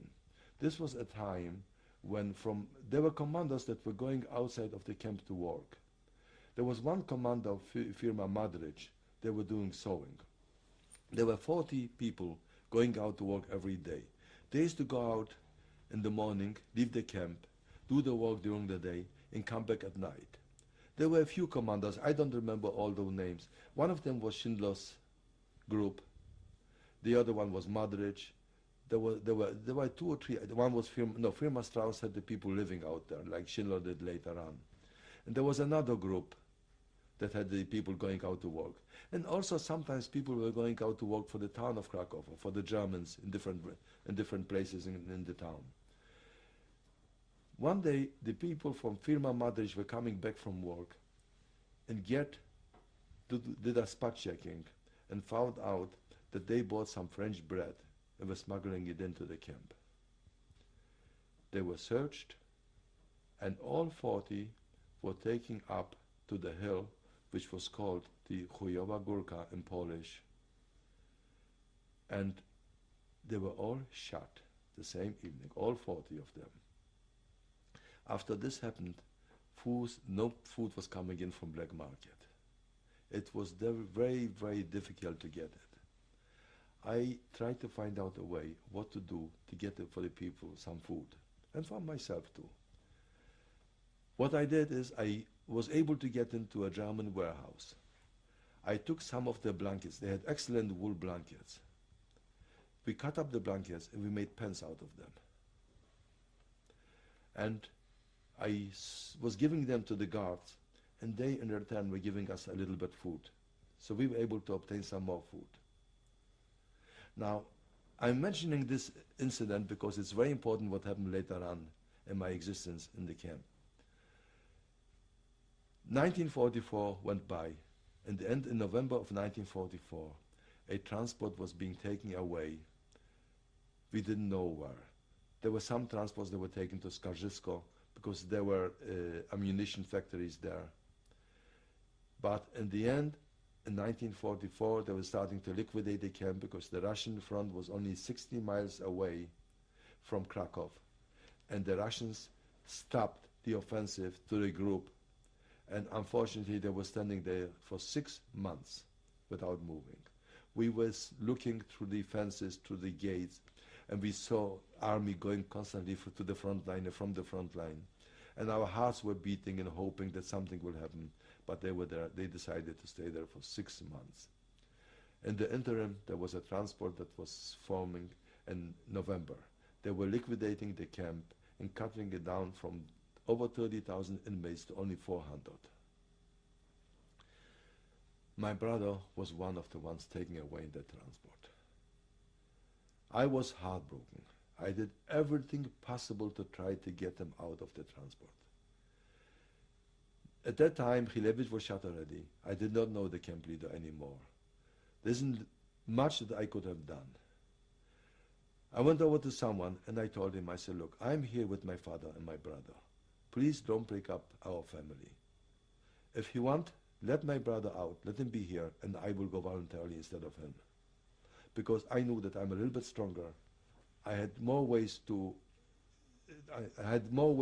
more chances to survive than he has. He said, I cannot do anything to get him out. And what he told me is, unfortunately, if he would have had your name, he wouldn't have gone. Either he wouldn't have gone, or we all would have been taken. But because he had the name changed, he said, yes, he was put on the transport. The transport went to Gross Rosen, and I lost my brother. This was an incredible blow to me. I couldn't take it anymore. It was just too much. I was completely heartbroken.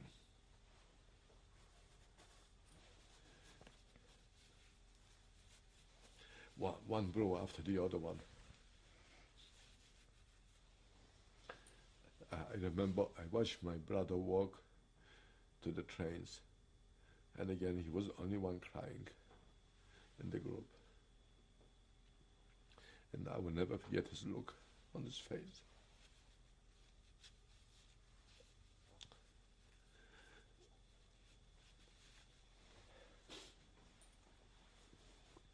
I'm sorry.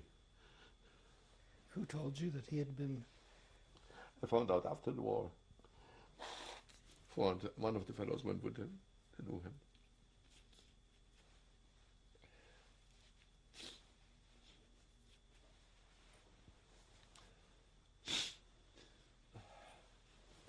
We remained 400 people in the camp, among them my father and I.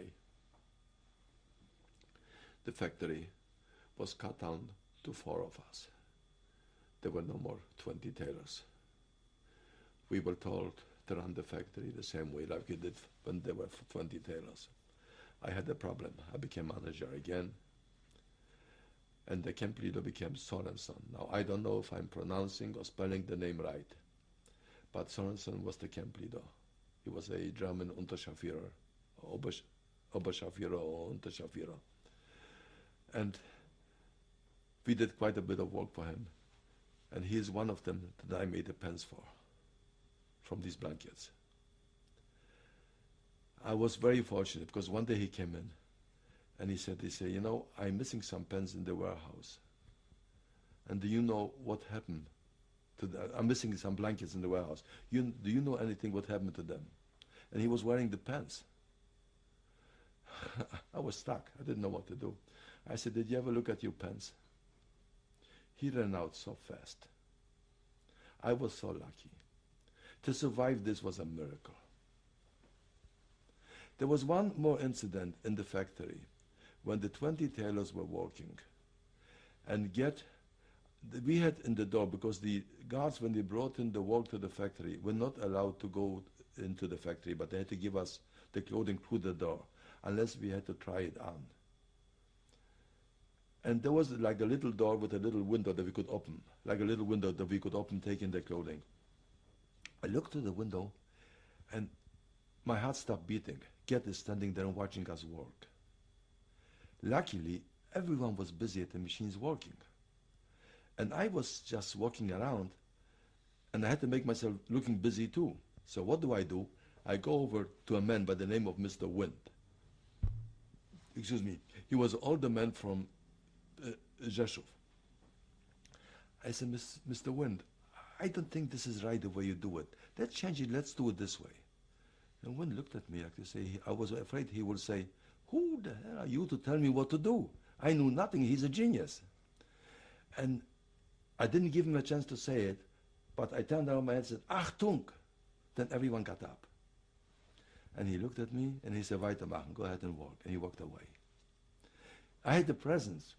Instead of giving the man a chance to say how I come to criticize his work, because he was such a good tailor, to yell out Achtung and to let them know that someone important is there.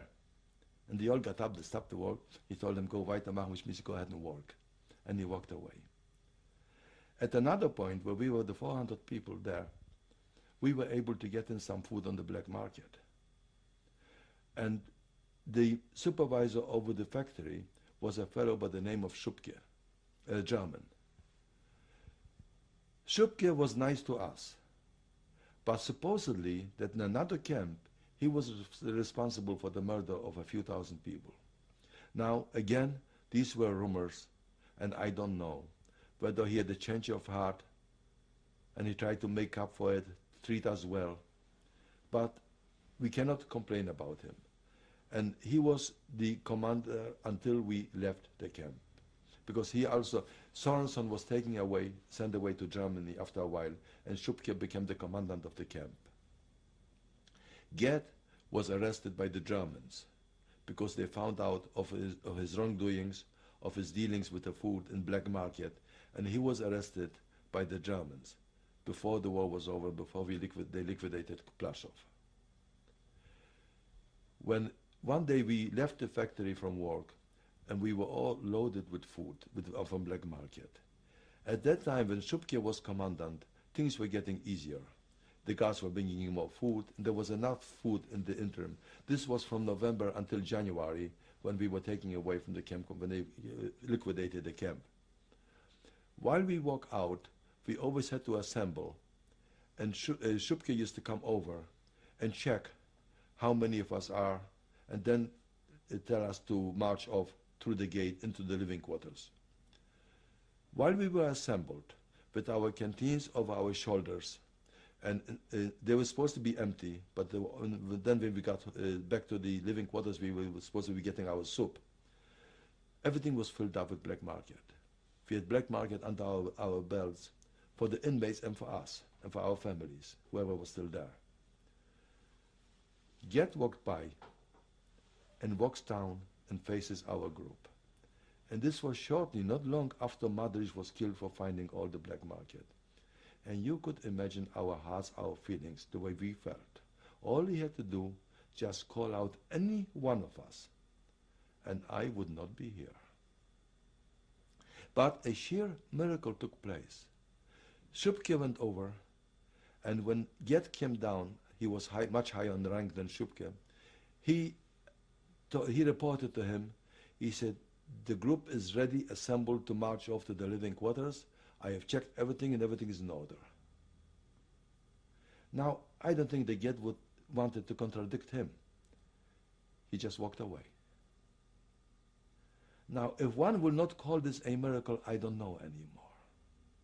We made it back to our barracks. Months went by. Life was a little bit easier in the camp from November to January. On January 11th at night, now I'm not sure whether was it 11 or 12, but it was Sunday night, 1945.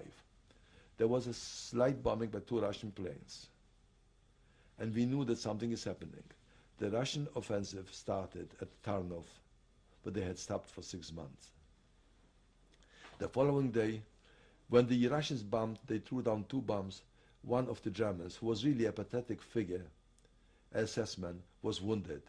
He came into the factory with his wounds on his neck, and we didn't show it, but we were all very happy to see it. And the following evening, they assembled all the 400 of us and told us that we are being marching off, and that the camp is being liquidated. We started the march through the city of Krakow. I could have easily run away, but again, it's difficult to do it with my father. My father was with me, and I knew that if anything happens to if I run away, he would be shot immediately. Then again, where do we go, and how long is it going to take? There were so many times that we thought it's only another weeks or days, and it took months and nothing had happened. How did one know for how long we had to run away? As it is, we ran away on the 12th, and I know that Krakow was liberated on the 17th or 18th. So people that were made it to run away or were hiding had to wait another 5-6 days. I had no place where to go to make it for 5-6 days. We started the march on our march to Auschwitz. We didn't know where we were going, but we were just marching. On that night, there was a terrible ice storm. It was freezing. The ground was so frozen, so slippery, that we couldn't walk. We had to hold on to each other. And I remember one of the girls, Irka Salomonovich, that was working in our group and I was very friendly with. Her father was a prominent figure from the ghetto and the Jewish administration in Krakow. Matter of fact, he became the supervisor of the Jewish congregation in Prague after the war. She came over to me, she said, "Isn't this terrible? We walked out, we looked half human, half healthy. Now we all look like cripples. This is the way we walked." We started out the walk on a Sunday night. We walked through the whole night, the whole day, Monday. About 10 o'clock at night on Monday night, we came into Auschwitz. What was the date? Do you remember the date? The date would have been, again, it would be the 13th. In my estimation, would be the 13th. 13th of what? The 13th of January 1945. When we got into Auschwitz, I looked up and I saw a sign, Arbeit macht frei. And suddenly, a terrible stench of human meat, of human beings being burnt, hit me. It was an awful smell. I couldn't believe it. And then I realized all the rumors about Auschwitz and what's happening. Before we left Plaszow, the order was given by the Germans to dig up all the mass graves, and the human bodies were burning for months and months and months in order to disguise, not to leave any traces behind them. And when I got to Auschwitz, the same smell, the same stench hit me, and I knew exactly what it was. We all feared, we were all afraid, but we got into the camp, and we were sent to the showers. And then the story is about the showers, that instead of water, gas is coming out. And until we saw the shower heads and water coming out of the shower heads, everyone was half dead from fear. We took our showers, we were put to barracks. The capos, the foremans, they were all German criminals. They were so bad, they were hitting us, especially we were strange, we were just newcomers to the camp. But luckily, it only lasted for 3 days, a little bit more than 2 days, because we got there Monday night and we left. I'm sure that we left Auschwitz on the Thursday, but I'm not positive on the dates. When I left Auschwitz, I found out later there were about 60,000 inmates that were leaving Auschwitz on that day, running away from the Russians. Among us, in one of the groups, we were separated in 3,000 each, was Elie Wiesel. I found this out in the museum in Washington. We're going to stop at the end of tape 4. This is tape number 5, interview with Raymond Fishler. There was something that I forgot to tell, that while I was in Plaszow, there was a case that Mr. Grudman and his family was caught hiding outside of the ghetto after the liquidation of the ghetto. And he was brought to the camp and made to undress and go in to the grave and to be shot with his family. While he was in the ditch, he called to the commander to get. He said, "Harry Raymond," he spoke almost like Jewish to him, "I have an important thing to tell you, but I'd like you to know that if you will find out about it, you will save my life. Only if you save my life, my family's life." He said, "What is it?" "Get loved horses." He said, "I have some beautiful horses hiding at a farmer. And if you will spare my life and my family's life, I will take you to that farmer and you could have the horses." And he actually made him get out of the grave, of the ditch. The man got dressed, his family was safe, he was safe, he lived in privileges in Plaszow. He had a lot of help from Gert. He was the only one, he spoke to him in Jewish, he didn't know any German. He was the only one that if Gert said something, he contradicted him because he took care of his horses. He told him, "No, I do it my way." And he got away with it. And the man survived the war. and lived in the town where I lived in Germany after the war. And then he emigrated to Israel. If one will talk about miracles, this was another miracle. The man was actually there to be shot. To go back to the time when we were in Auschwitz, when we went on our march, we were giving 2 pounds of bread, every inmate. We didn't know where we go, how long we would be on the way. We started out, it was a sunny day, and then at night a terrible snowstorm broke out. It was so bad, it was so cold, the wind was blowing. I don't remember exactly how cold it was, but it was terrible. People were freezing to death. We marched the whole night. I remember crossing the border in Nikorajewice, on the Polish-Czech border. And I thought to myself, the whole world is crying for us. It was just terrible. Germans were freezing. The guards were freezing. This is how bad it was. Finally, the following day, we arrived in Gliwice. I was not aware of it, but Gliwice had 3 different camps. I found this out later. We were put to one of the camps in Gliwice.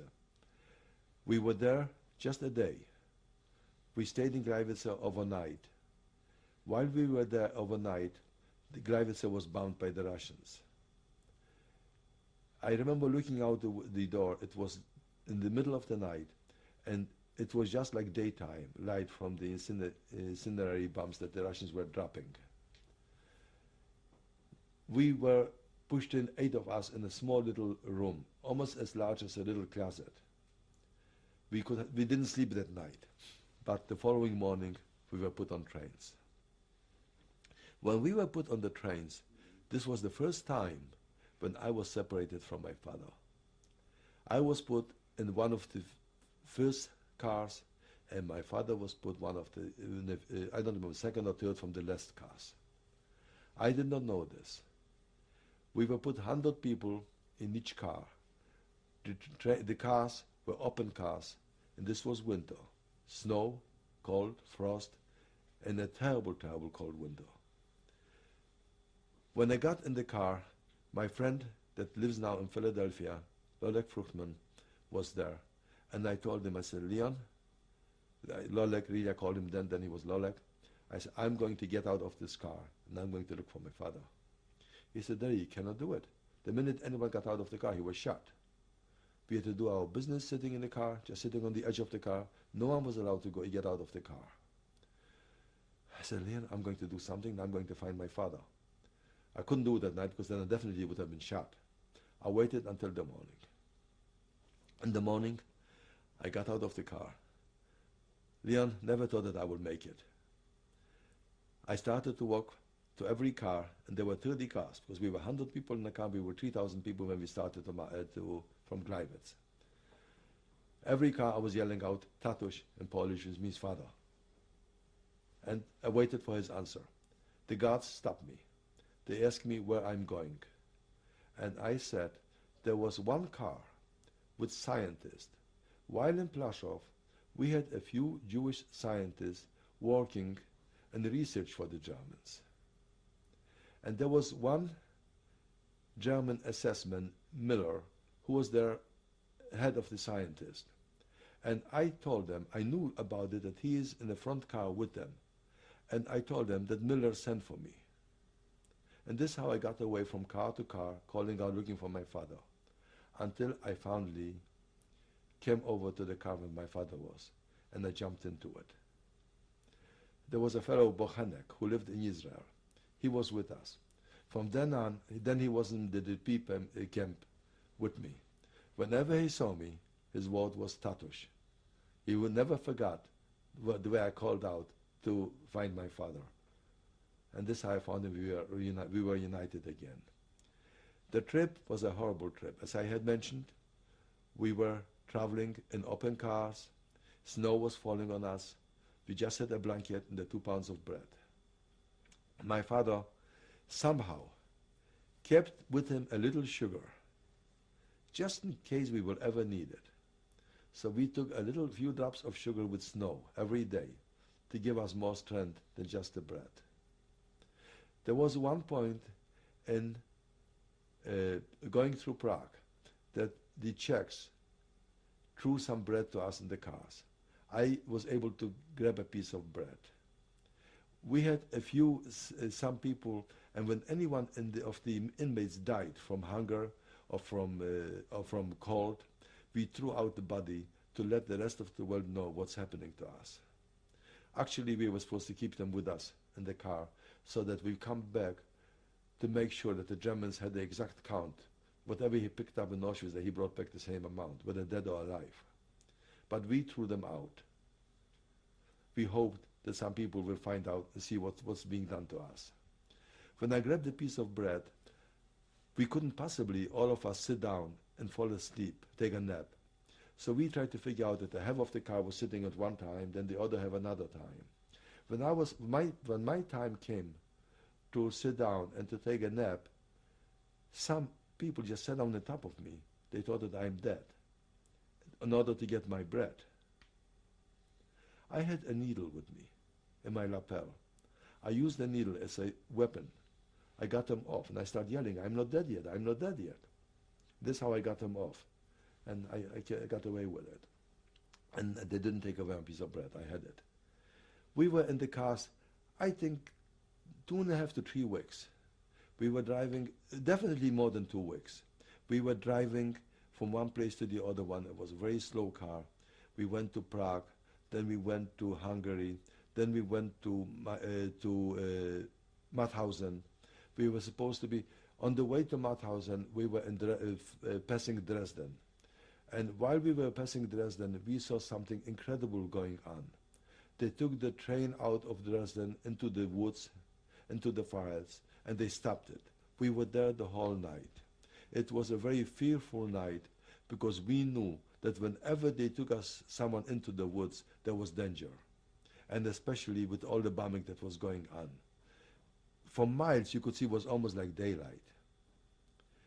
We sat there in the train the whole night. We didn't know what had happened until on the way back. When they took us to Mauthausen, the camp was full already with inmates. There was no room for us.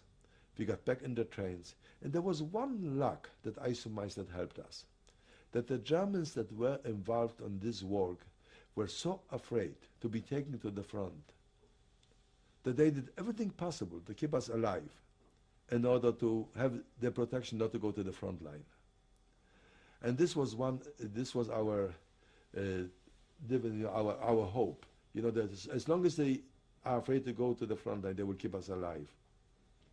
We turned around from Mauthausen and we traveled again through Czechoslovakia, and then we stopped in Dresden to fill up the locomotives with water. When we stopped off in Dresden, Dresden was like a ghost town. You wouldn't see a human being outside. It was the bombing that took place, after the bombing, that we witnessed while staying in the forests, in the woods.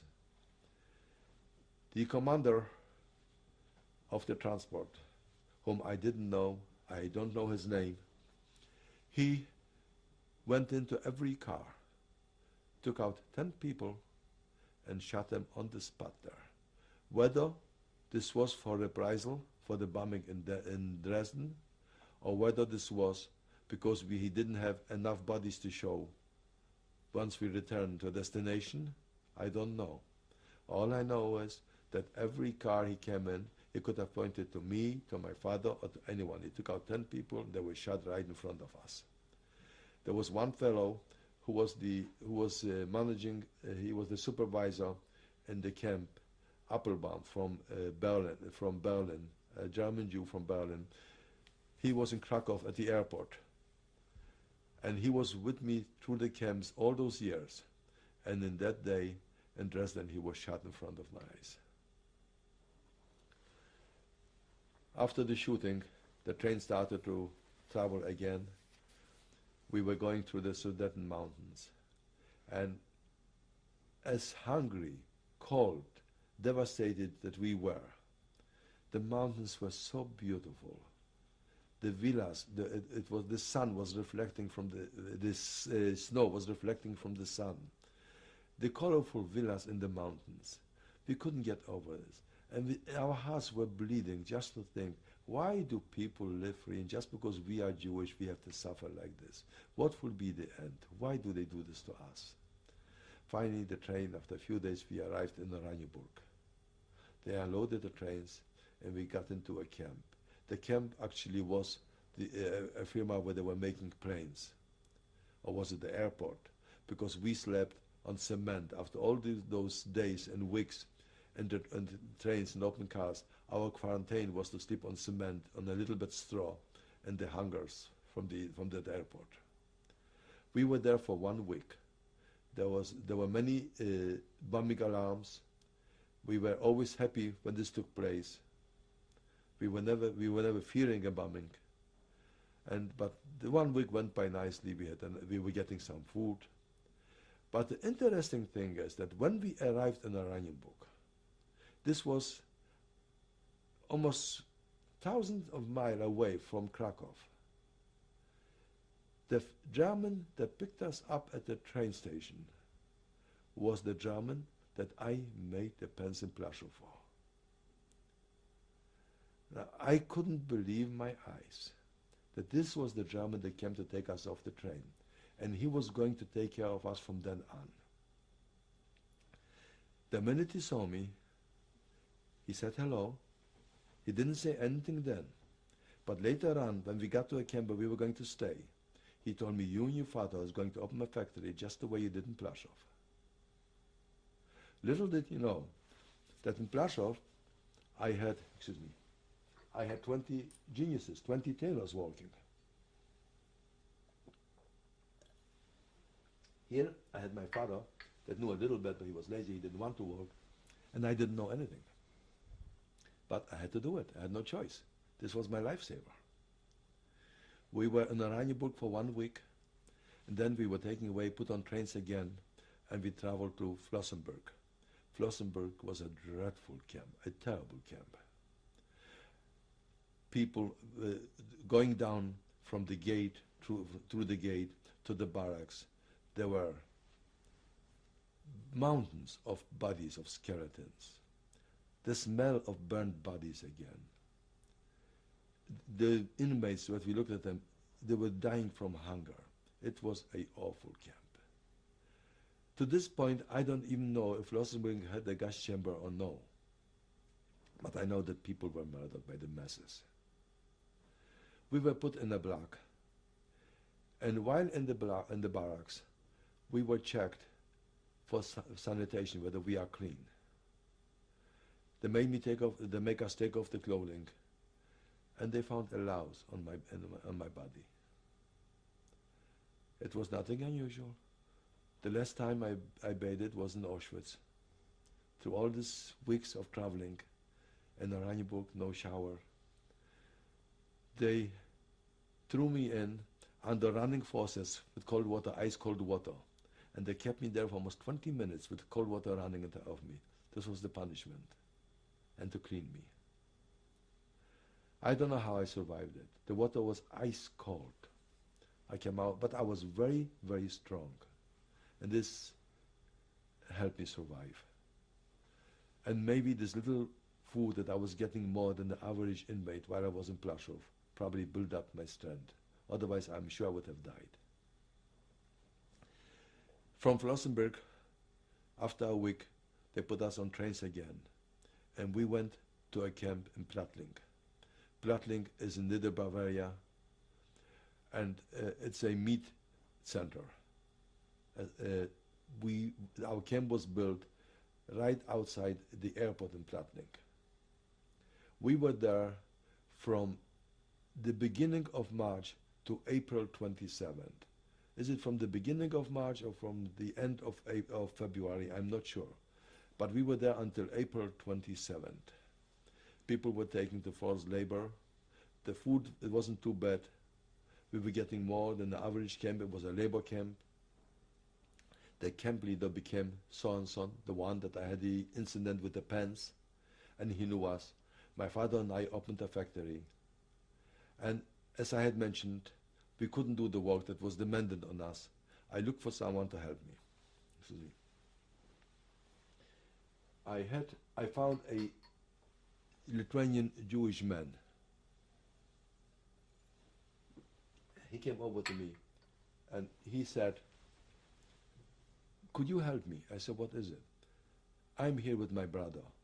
My brother Shepsel will definitely not survive the war if he will work outside because the weather is bad.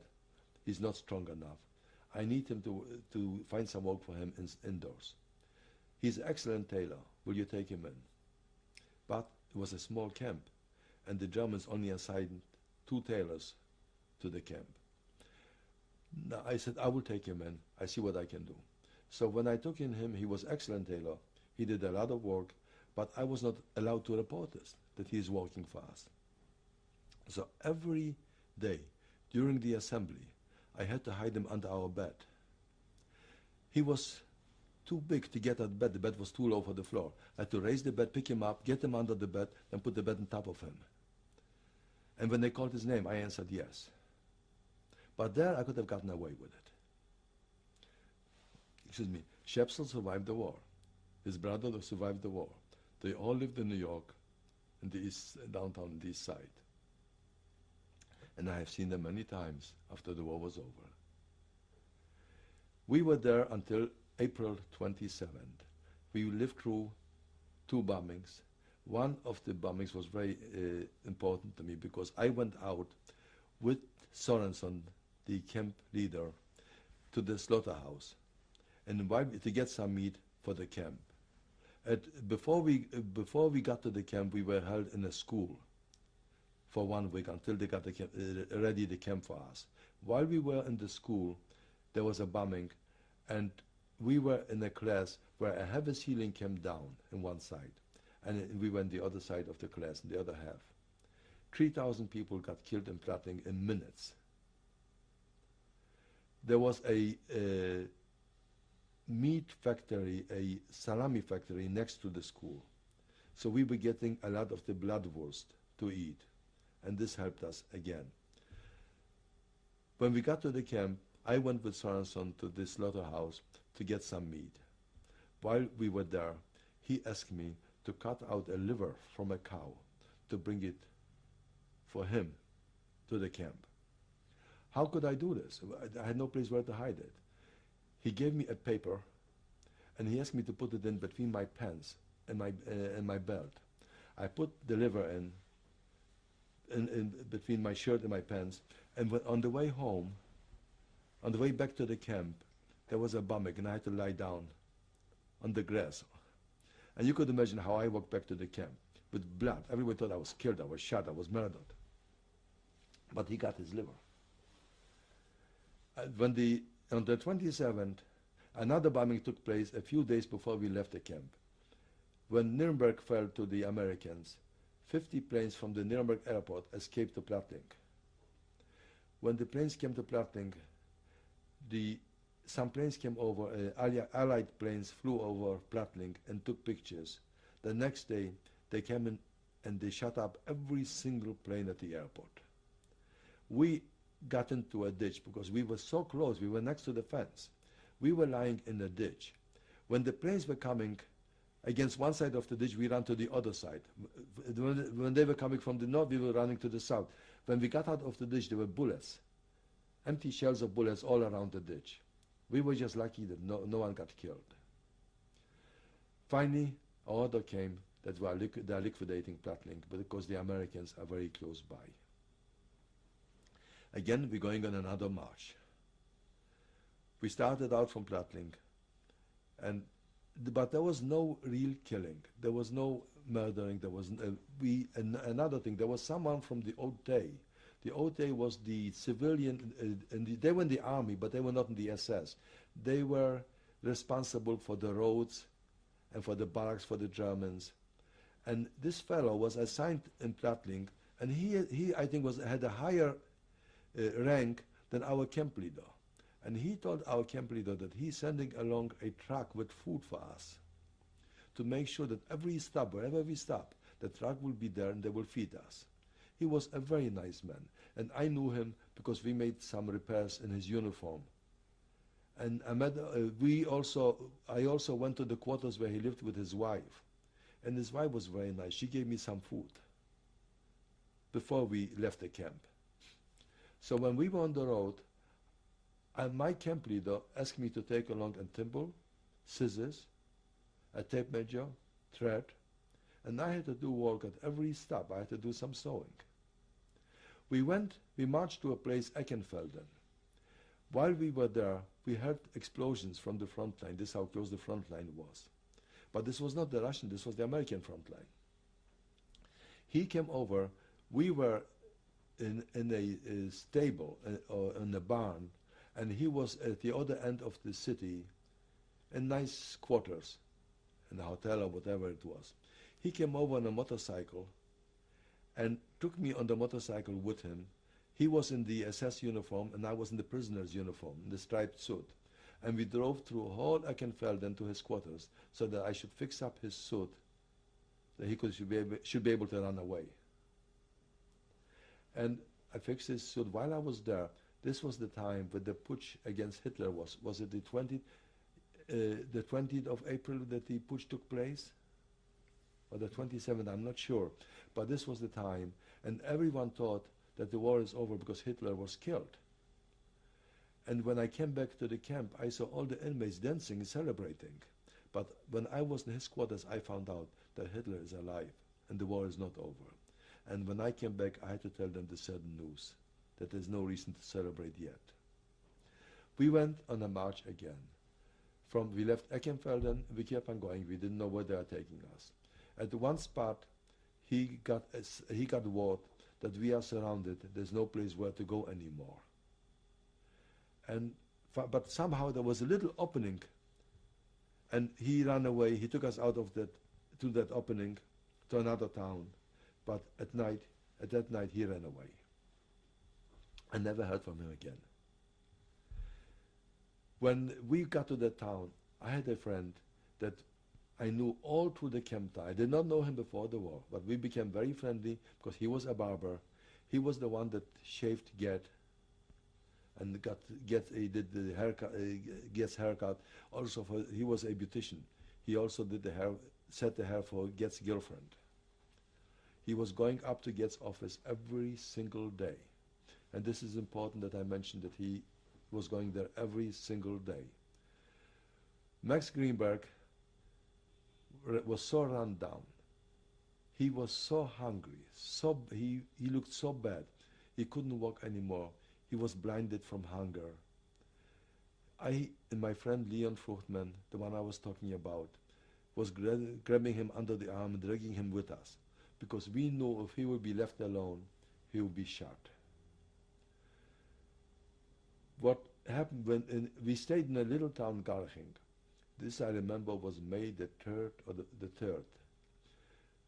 It was snowing. This is in the lower Alps, and it was snowing that night.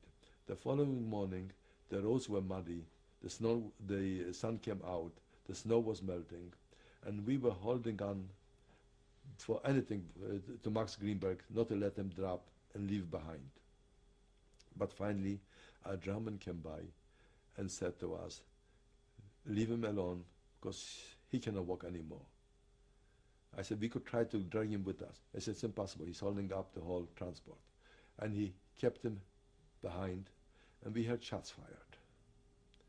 Leon and we knew Max very well. He was one of the barbers in our group. Leon walked, by the way, in the kitchen. He wasn't with us, but I knew him from the kitchen. And we felt so bad. We were devastated that the war is so near to the end, even though we didn't know whether we would survive. But Max is gone. We were taking for another march. We went as far as Strasbourg, which is quite a distance away from Garching. We got to Strasbourg. It was in the morning the following day. They put us in a train. This was one of the very, very few trains that were still running in Bavaria, because most of them were bombed. They took us by train to Traunstein. When we got to Traunstein, we were sleeping in a barn, and I opened up my eyes in the morning, 3 o'clock, and my father said to me, "Ray, let's run away, because there's no chance that we will survive otherwise. Let's take a chance and run away." And I listened to my father. I got up, and another fellow joined us, and we ran away. all three of us, in Germany and Traunstein. We don't know where to go. We don't know what to do. In prisoner's uniform. The war is still not over. But, and again, it was snowing. As usual in the Alps in the beginning of May, it was snowing again, which was lucky because we put the blankets over our heads. We hardly walked a quarter of a mile. We stopped by a German sentry, by a Wehrmacht sentry. And he said, "Where are you going?" And I was quick enough to say, "We were sleeping there. We were a whole group, and they got up, they didn't wake us up, and they left, and we are trying to catch up with them. We don't know where they went." This German said, "You know, there was a group that just went by. If you go fast enough, you will catch up with them." So we really went fast enough. We went a little further. We were stopped again by a sentry, and he put us on a truck. And the guy is driving us. We didn't know where. I went over to the driver. He was a German, Wehrmacht. I said, "Where are you driving us?" He said, "I have an order to take you to the woods and shoot you. But the war is almost over. Get off the truck and run away." And I was afraid because to run away, they usually shot you once you run away, but he didn't.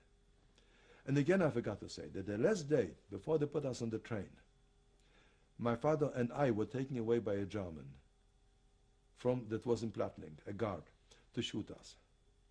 We have to stop at the end of the tape.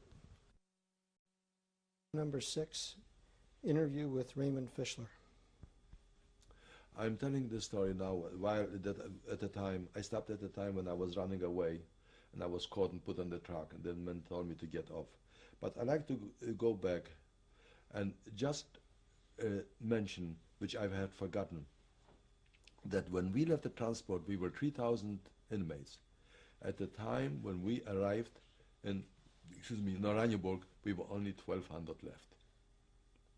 1,800 perished on the way. I also forgot to tell that while we were in the camp with my father, after Sorensen left and ran away during the march, someone else took over. And it wasn't Sorensen and it wasn't Schupke, it was someone else. But we were known to all the Germans as the tailor. And while we were in the factory, there were times that I needed favors from the Germans as organizing the food. And what did I do? I promised favors to them. One I promised a pair of pens, one I promised something else, as I mentioned before that I did. Sometimes I couldn't keep my promises, and I got into trouble. Because there was one time when a Russian prisoner, a guard, who became a guard, came in, and I really got a beating from him because he demanded something and I couldn't give it to him. This was shortly before Plaszow was liquidated. A group from Firma Strauss came in, and there were two fellows. One was Tadek Wilk, who survived the war, and another one, I don't remember the name anymore, his friend. Tadek Wilk knew Finkelstein in the camp, and Finkelstein was still alive. After this beating that I got by the German guard, we decided that someone else should take over and manage the factory. And Tadek Wilk became the manager at the time. Tadek Wilk was a very nice fellow. I know he thought he didn't treat us well, but that's not true. He was very nice, but he was just pathetically afraid. He wouldn't do a thing out what was not allowed according to the law. And you could not survive this way. It was impossible. Even though he was the manager, I still had to go to get the food for the people. And it was until the last days. And Tadek Wilk went with us on the march, but since the march, we parted in Auschwitz and I've never seen him again. I know that he survived the war. I heard it from other people. Going back to the time when I got off the truck, while I was getting off the truck and started to walk, and I saw the truck take off and he didn't shoot after us, I was relieved. So was my father. We were the trio, and the other fellow that ran away with us. The other fellow decided to go separate from us, and my father and I started to walk, and we approached a farm. Now, there was no way where to hide. In Germany, where to hide. In Germany, a strange country, We know that we, as much as we knew they were all Germans, all hated the Jews, where does one go? We came to a farm, but do we have a chance? Do we have any other choice? We knew we couldn't go to the woods. It was wet, cold, snow. How long could we hold out in the woods? And besides, they will find us in the woods too. So we took a chance and walked up on a farm, a large farm. We opened the doors, and the two of us looked at each other. There were maybe 50 Germans sitting at the long table, but they all wore the Air Force uniforms, which was one chance that we had, because the Air Force was known for not being as haters to the Jews, as hateful to the Jews as the others were. When we walked in, and we couldn't walk back because they seen us. They're sitting there at the table, we walk in the prisoner's uniform, and one of them comes over, he said, "How far away is the front line, do you know?" And I looked at him, I said, he asked me how far the front line is? I said, "I'm important." I said, "I don't know, but it seems to be very near, because they were taking us away in a group, and they left us behind, and they're running away because the front line is very near." He said, "Yeah, we could hear the explosions." I said, "Yes, I could hear it too." I said, "But if he's asking these questions, he's not going to kill me." He said, "Are you hungry?" I said, "Very." They gave us some food. And I said to my father, "We have a chance." We stayed there the whole day. They were looking at the map, how far the front line is, where they could. They were running away from the army. They were deserters. We got up to the hay, dig into the hay. While I stepped up, there were Germans hiding in the hay and in the straw. And I was hiding with them, awaiting for the Americans to arrive. Finally, the following day, the Americans did arrive. I woke up in the morning, and I looked out through the openings in the barn, and I've seen soldiers, but a different look than German soldiers. I've seen trucks, different looks than German army trucks, and then I realized that the war was over. And the war was over for me. And this is my story of the war. So then what happened? When the war was over, yes, also before the war was over, the last I started to tell, and I forgot to say it, we had a German in Plattling that wanted some pens, and the end came too fast. I had no time to make it for him. He threatened me all through the way that when he will get a chance, he will kill us. And the last day before I ran away, he took my father and me behind the group that was marching, left us behind, and was going to kill us. His name was Frank. I only knew his first name. A fellow inmate by the name of Kuzma had noticed what had happened. He ran over to the commanding officer, Herr Unterscharführer, I don't know his name, but he was the head of the group, and he told him that one of the guards took away the Schneiders to be killed.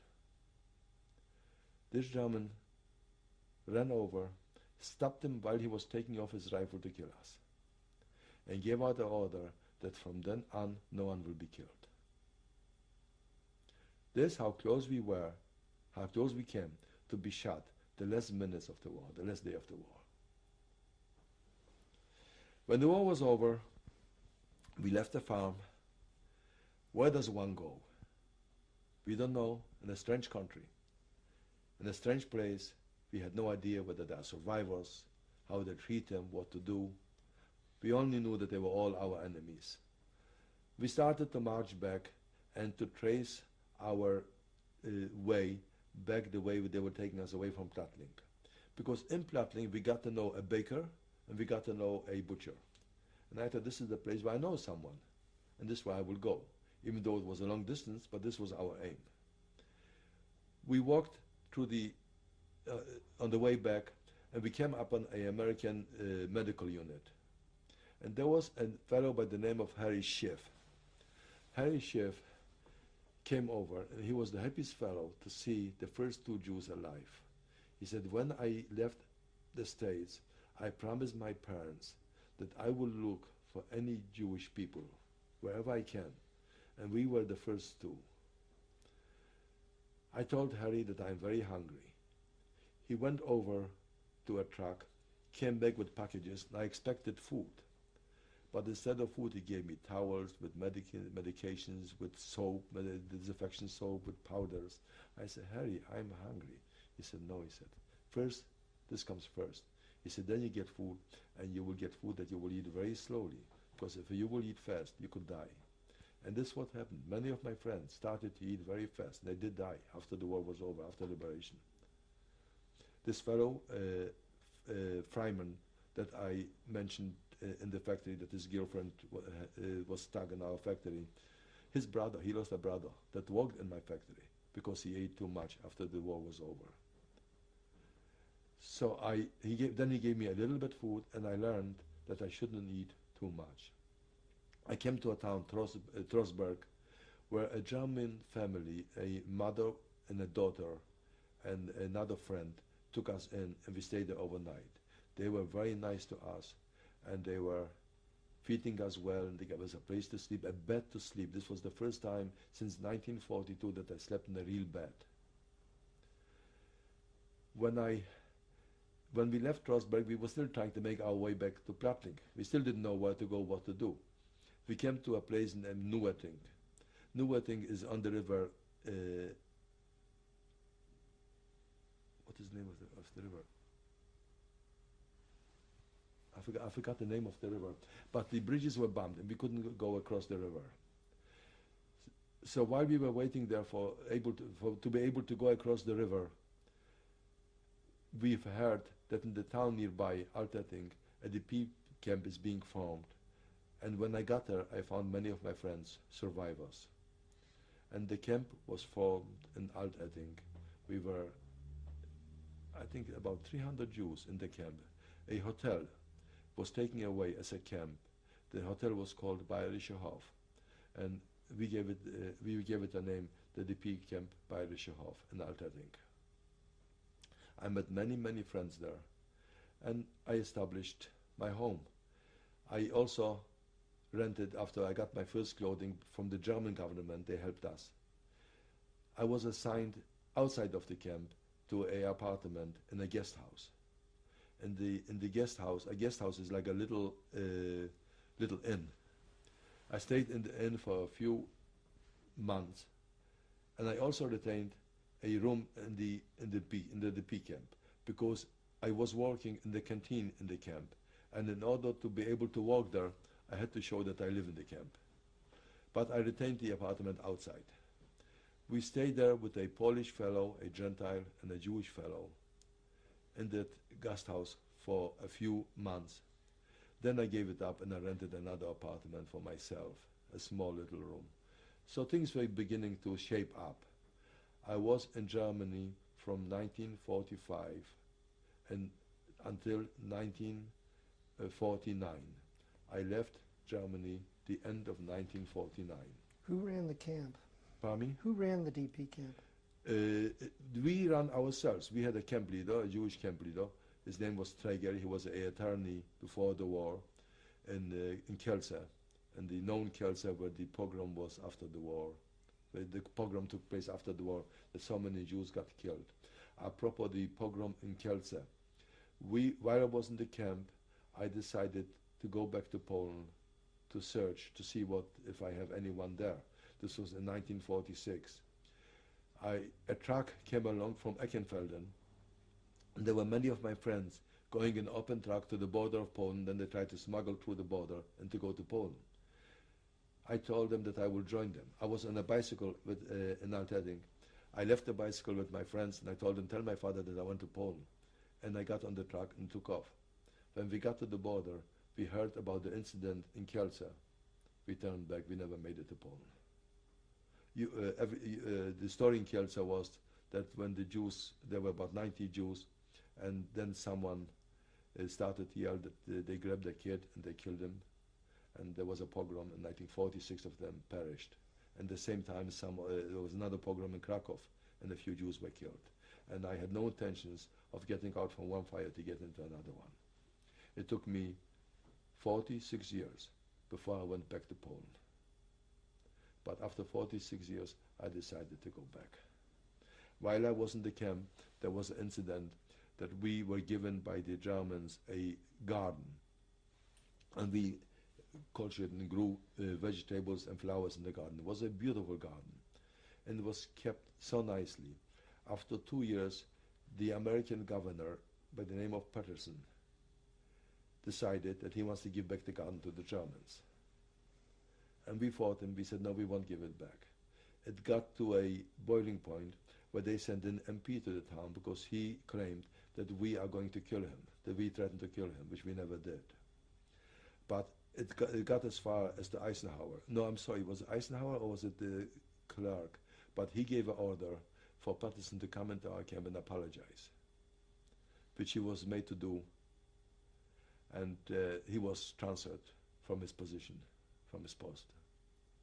The garden was retained by us until our DP camp was liquidated. When I left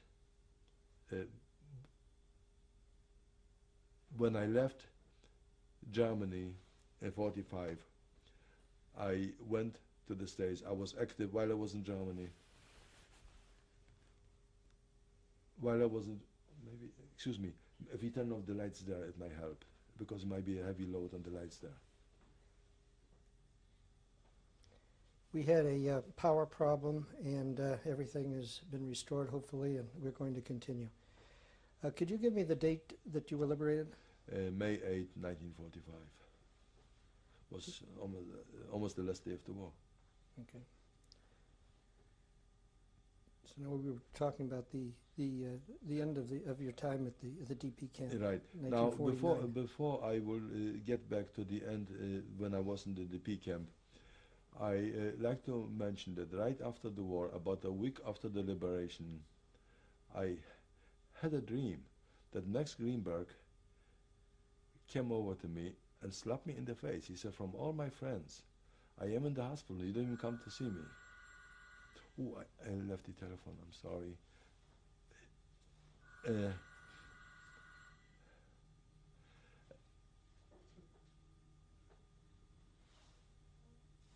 Okay. And I woke up in the morning and I felt sick. I said, I couldn't believe it. You know, it was really, because I always felt bad about losing Max Greenberg. And I got on the bicycle and I went on the trip on the bicycle, and I came back in the evening. And when I came back, my father told me, you won't believe what news I have to tell you. Max Greenberg is in the hospital and he's alive. I grabbed the bicycle, I ran up to the hospital, I jumped over the fence because it was after visiting hours, and I went into a window to the back, and I went in to see Max Greenberg. He told me the story. What had happened is, this was the end of the war. When he was left behind, he threw him into a ditch. And while he was in the ditch, he heard shots fired. When the shots were fired, the guy didn't want to kill him anymore because the war was over. So he just made the shot in the air in order to make believe that he killed them for the other Germans. He lay there from the morning until night. He woke up at night, it was dark, and he said, since it is cold, I'm not dead. So he started to feel things, and he realized he's not dead, but he couldn't get up. So on his arms and legs, he crawled over to a distant light in the distance, to a farm. The people, realizing it's the end of the war, took him in and wanted to get points. And they really took care of him. They called the doctor, ambulance came, they took him to the hospital, and he survived the war. And he was alive, and he played soccer in the team with me. And unfortunately, he died a few years ago, but he survived the war and they lived happily ever after. He married here in the States. He has nice 2 children. Those are the incredible stories.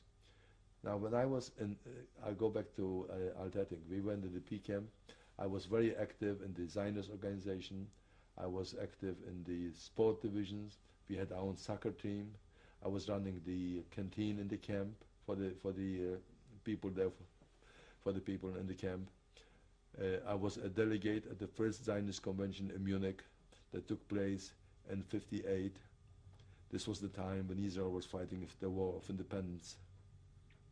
I was thrilled by it because it was held in the Bavarian Theater in Munich, and I was one of the youngest delegates at the time. It was a very, very happy, interesting experience for me. Then we were waiting to emigrate to the United States. Now, when the War of Independence was fought in Israel, I really wanted to go to fight it, but I had promised my mother. My last promise to my mother was that if the war will be over, and if I should ever survive, I will emigrate to the States and to see her sister. And this is exactly what I wanted to do. I stayed on in Germany because it was very difficult. The quotas were very low, and I had to wait 4 years before I finally got the papers to emigrate to the States. I got my papers in the early days of 1949, in the early days of 1949, correct. And I emigrated the end of July. We went first to, I left Altetting, I went to Wilflecken, where we stayed in a quarantine for 1 week. Then I went to Bremerhaven. I stayed another week there for quarantine. And from Bremerhaven, we took the ship General House, which was used during the war as an army transporter. We were 1,200 immigrants, and we were on the way to the States. We arrived here on August the 9th. It was a long trip, through a storm and everything, but it was a great experience. And what year Many was people it? got sick. What year was it that you arrived? In 1949, August 9th. When I arrived in New York, we stayed overnight because we arrived on a Saturday evening, and we couldn't, on a Sunday evening, we couldn't unload the ships until the following day. No, I'm sorry, we arrived on Thursday, but it was too late for the ship to unload. So we stayed overnight. And I just wondered in my mind, you know, we all stayed out on the deck and just looked into what's going to happen to us in the future. And finally, we got off the ship on Friday. My cousins, Harry and Herbert Stein, my aunts, my mother's sister's sons, were at the harbor waiting for me, and they took me home with them. When we got there, I stayed with my aunt for 2 months because I had to start to build something new. Then I went to work for myself and I rented an apartment. I lived in New York until 1957, and I worked as a production man for a garment manufacturer. Then I opened my own business, and in the interim I met my wife at the present time, Rhoda, and we were engaged for a few months. We got married on August the 3rd, 1958. It was one of the happiest days in my life. After all the ordeals, I really finally found some peace and happiness in my life. We lived first in Forest Hills, then we moved to Kew Gardens. In Forest Hills we had our first child born, David Mark. He was born on February 17th, 1964. Then we moved to Kew Gardens, where my daughter was born. She was born on December 24th, 1962. And from then we moved, in 1969, we moved to my present address in the Rockville Center, where we live since then. I had my own business until 1993. In 1988, I decided to go back to Poland and to show my wife where I came from, where I lived, and to see what happened, because I felt so abruptly my hometown. I left my mother in the barn, and I was so busy with the hiding places and taking people, I hardly had time even to talk to her. There was such a tumult and crying and saying goodbye. So I decided to go back. I went back, and when we arrived in Poland, I went to my hometown, and I showed my wife, first I showed her the school. And it was interesting because we were married, I always told her that it's surprising that here, when there's a little storm or snow, kids take off from school, schools are closed. And there, whether there was snow, storm, rain, ice, we never failed to go to school, and it was so far, I had to walk so far. Then when we got to the school, I said, now let's get into the car and I'll show you where I live. And I got in, around the corner, there was my house. When you see distance in a child's eyes. So finally we got to my house, and the first thing I looked, I showed her the house where I lived, and then I said, let me show you where I left my mother for the last time, where it was. And I got up and I looked, and I was kind of puzzled, because the place did not look the same. It looked to me like the hay barn where she was hiding was further away from the street. And then I met the owner of the house, the fellow that she was hiding at, but this wasn't him. He had passed away since then, but his son was there. And I said, you know, in 1942, I left my mother in this hay barn. She said, it's impossible. I said, don't tell me it's impossible. I was there, I put her there. And he said, yeah, but it can be, because the barn has moved away so much further. I said, thank you. Now I know that I was right. This is what I told my wife before we met him. This is exactly the barn. I told him, you moved it later on. But this, in 42, it was much closer to the street. Then while we were talking, a group of Polish people came and stand around us, and also my landlady's daughter-in-law. And he started to tell me, show me a place where there was a bunker and a Jewish family was hiding until the last days of the war. And before the war was over, they were all shot. And he started to tell me the story, most probably that someone squealed on them. But the landlady stopped him and said, look, don't tell any stories. It's over, it's forgotten, and we don't know what happened. Let's forget about it. So he stopped, and I never found out the story, what it was. Then I went in to see my landlady, and we spoke to her for a while, and I found out my then landlady's daughter-in-law, and we found out that for all those years, her husband, unfortunately he had passed away by the time I arrived in Poland, had kept a candle, my mother's candlestick, for me. This was the only thing that I had from my whole family. I had no pictures, nothing to show for. This is the only thing that I picked up while I was there. I have the candlestick here. Whenever I look at it, I think of my mother.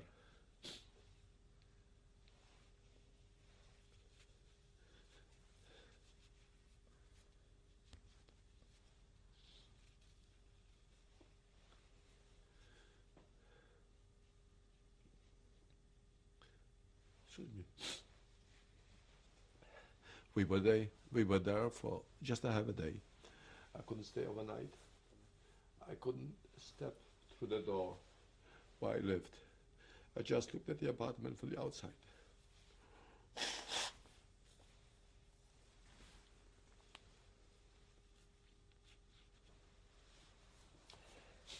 Then I went out on the town and I met a lady that I used to go to school with. She was 1 year older, but she knew me. She knew my family. My family was well known in the town. I met people that knew my family. I also met my school teacher for my first grade.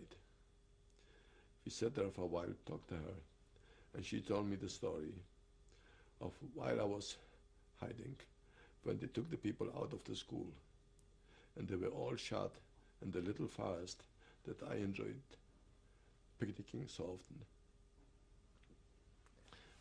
She took me to the forest. I stood at the grave, and I could easily recite every single person that's buried there. We're going to have to stop at the end of the tape. Tape number 7, interview with Raymond Fishler. We went to the grave. I recited Kaddish, Ke'emore Rachmim. Then I stood for a while in the town. I spoke to this lady that I met that I used to go to school with. And we went back to Krakow. This was my first time that I visited Poland. I tried everything possible to find out more, to see if there's anything left that would remind me of the family or of anyone, or if I could ever find out what happened to my mother after I had left her and the rest of my family. I wasn't able to. I still hope and intend to go back to see if I could find anything. There were other friends that did survive, not too many, from the 600 people that we were in Kazimierza at the time of the liquidation. There were very, very few. Some of my friends that belonged to me, the Zionist organization, were murdered in Lemberg at the pogroms when the Germans took over by the Ukrainians. Most of them were killed in Kazimierza. The few that survived live now in Israel. I have a fellow, very good friend, Semran. He lives in Ohio. We two were friends, going to the Cheder together, to the school together. And he went back to Poland many times. He too tried to find out. He claims that everyone was sent to Treblinka. I heard that everyone was sent to Belzec. It is more dramatic because I just found out how the people were murdered in Belzec, and I would hate to think that my mother was one of them. The rumors are, the stories are, that in Belzec there was a tunnel. They didn't have gassing then, and the people were just brought into the tunnel, left there, and both ends of the tunnel were closed in, and this is how they were made to die. And we know that thousands and thousands of people died in Belzec. Now, where my mother met her death, I don't know. I also heard that from all the people that were shot in the forest, there was a young little girl, Morawiecka. She was a distant relative. She was made to get undressed, and so did the rest of them. And she spit at Schubert, who was the head of the Gestapo in the town, and she refused to get undressed. He shot her, but she refused to get undressed. She was the only one that really refused his orders, didn't obey his orders. After we came back to the States, I spoke about my experiences in Poland. We had quite a few of them, crossing the border, seeing some cynical soldiers. When I told them I'm going back to Miechów, and I said, you wouldn't know the town where Miechów is. He said, yes, I do know. I have my grandparents living there. And they told me all the stories about what happened. And that cynical look on their faces, I realized that he knew too much, that he knew what happened to all the Jews there. Excuse me, this was the experience that I had on my trip back to Poland. But still, I'm not giving up. I'm back once more to see if I could find out more. Maybe I will devote more time. There's still a chance to find out more. I don't know what good it will do me. It's just my own feelings that I want to satisfy.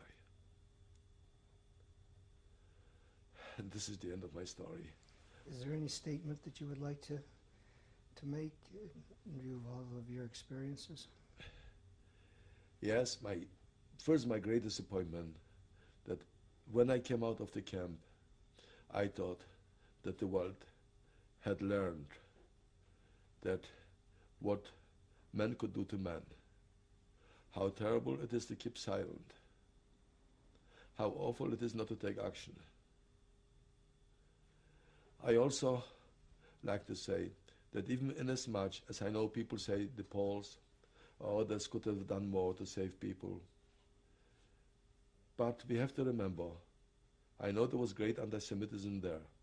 People were hated by many people, but I really feel that many of them should be honored for having the courage, even though not too many, but they deserve it, for taking the risk, the chance, like the fellow that I was hiding at. This man had the strength, the courage. When I was hiding in the barn and Gestapo came into his store and asked him if he is hiding any Jews, he said no. Now everyone knows what would have happened to him if he would have been caught that he is hiding Jews.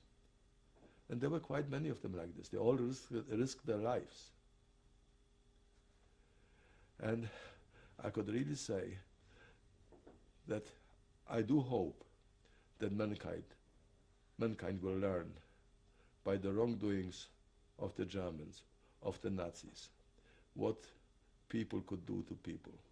It is sad, we hear fights, we hear persecutions, we hear about wars again.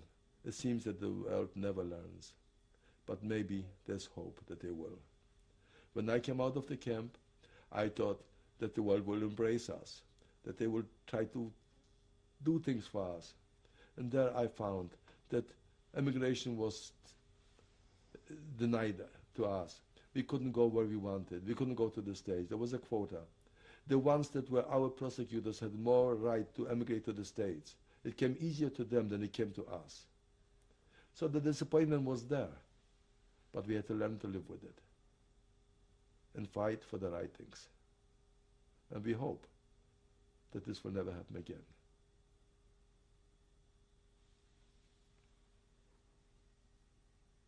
Thank you very much. From this picture was taken before the war or maybe during the war, I'm not sure. But I got it I found it in my aunt's house. It was sent to her by a cousin of mine, on which picture it will be shown later, she'll be shown later, because she was dating the fellow in the middle of the picture. The fellow to my left on this picture, Jakob Kales, was definitely murdered, and he's resting in the fires that I was talking about before. The other fellow in the middle survived the war, and he lived in Canada. The one at the end, from the left, I am not sure whether he survived the war or not. I'm not positive. It might even be the fellow that made the monument, that erected the monument in Kazimierza in memory of the ones that were murdered in the fires. This is a picture of a cousin of mine. She's a first cousin. She lived not far away from us in Kazimierza Wielka. I knew her from the time that she was a little child. She was due to emigrate to the United States. My aunt that I came here to stay with is the one that was getting her papers ready to emigrate to the States. Unfortunately, the papers arrived too late. She was shot before the papers arrived. I have heard that the papers did arrive for her, but she was already dead at the time. And she also is among the ones in the little fires that I was talking about. When was this taken? This picture was taken before the war or during the war, I'm not sure. But it was taken before the liquidation of the Jews in Kazimierza. This is a picture of my father praying at the hotel. He survived the war and lived in Germany after the war. He got the papers a few months later after the papers arrived for me to emigrate. And after coming to the States, he returned back to Germany. He didn't want to start a new life again here. He didn't know the language. He was always a man, active and doing things, and here he felt lost. And he said to me that whatever years he has left to live, he wants to stay someplace where he could do things and not be bound by language shortages and to work for someone. He just didn't want to start a new life here. And when was this picture taken? This picture was taken sometimes in the late 60s, 1960. And when did your father die? In 1974. This picture was taken sometimes in 1946. It's a picture of myself. And I recall that at the time when I took this picture, that I had just come back from Dachau. We had heard that Gerd is imprisoned in Dachau, and there's not enough witness statements against him to be prosecuted. He was previously imprisoned by the English, and he was let go free because there were no witnesses against him. So we rented a bus, and Max Greenberg, Leon Fruchmann, and I and a few others went to Dachau to testify against him. After our witness statements, he was sent back to Poland where he was hung. I definitely recall one thing, and I mentioned it during my interview, that Max Greenberg, that visited him almost every day while he was camp commander, asked him if you recognize me. He said, no, I don't recognize you. And this is really impossible, because he has seen him every single day during the camp years. This is the soccer team that I was a member of after the war in the DP camp. If one can see it from the right, Max Greenberg was a short man. The fourth from the right is Max Greenberg, the fellow I was talking about in my interview. He's the one that we had taken for that, and suddenly I found out that he's still alive. We had a very nice sport division in our camp. I was very proud of it. This was the sport division existed from the beginning of 1946 to the end to 1948. When the War of Independence broke out in Israel, the sport division dissolved because many of the fellows from the club went to Israel. So what year was this taken? This was taken about 1947, beginning of 48. This is the house where I lived at in Kazimierza Wielka. And the bottom to the right, and the bottom window, the first window to the right, is the one where my bed was, and where I used to sit at night for hours, look out the window, and enjoy the aromas from beautiful flowers that were growing in front of the window. In the back to the right, there's a little vision of a little house. This is where I have left my mother with my two brothers and my sister for the last time. Right behind the house where I lived at, in the left. And when was this picture taken? This picture was taken just last year, 1995. Or was it? I'm sorry, 96. By this friend of mine from Ohio, who went to Poland on the March of the Living, and he brought back this picture for me. This is the picture of our synagogue in my hometown. This is the side of the synagogue, and there's the little window right in the center of the building. This was the window that from our cheder, where I used to attend to as a young fellow. This picture was taken by my school teacher from my first grade that lived right across from the synagogue. I'm surprised that she took this picture. I don't know why, but just like if she would have known that it would be very important to take this picture, because this picture was taken right before the war, outbreak of the war, and the first days of the war, the seventh day of the war, really, the synagogue was destroyed. So really, it's an important picture. That's all that's left from the pictures from my hometown. This picture was taken at our wedding, and shows my wife and me, and I love her. And what's the date? The date is August 3rd, 1958. This is my son and my daughter-in-law, David and Sue Fishler. They lived in East Rockaway. They got married April 21st, 1986. And the top picture is of my two grandchildren, Brian and Melissa. These are my two grandchildren, Brian and Melissa. Brian was born August 17, July 17? August 17, 1988. And Melissa was born July 17, 1992. This is the candlestick that I was talking about, that after 46 years I was able to find on my return trip to Poland. And I'm really cherishing it. I'm very happy to have it, because this is the only thing that I have left from my home. It's very dear to me. This is the forest that I was talking, that I loved so much, and where most of my friends and my family were murdered by the Germans. This is the monument that was erected by one of my friends from Kazimierza that survived the war. That's all it's left to remind, as a reminiscent of the Jewish population in Kazimierza Wielka. When was this picture taken? This picture was taken in 1996, but I also have another one that I took in '88. But since then, the monument was vandalized, and it was rebuilt again, and now it was taken in '96.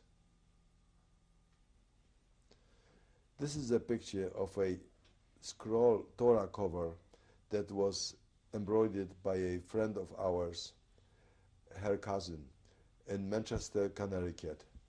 She has here in this cover, she embroidered 300 names of victims of the Holocaust. Among the 300 names, I submitted 27 of them, of my close family, of my family and my dearest ones, cousins and uncles and aunts, that I remembered offhand. It is a beautiful undertaking by this friend of ours.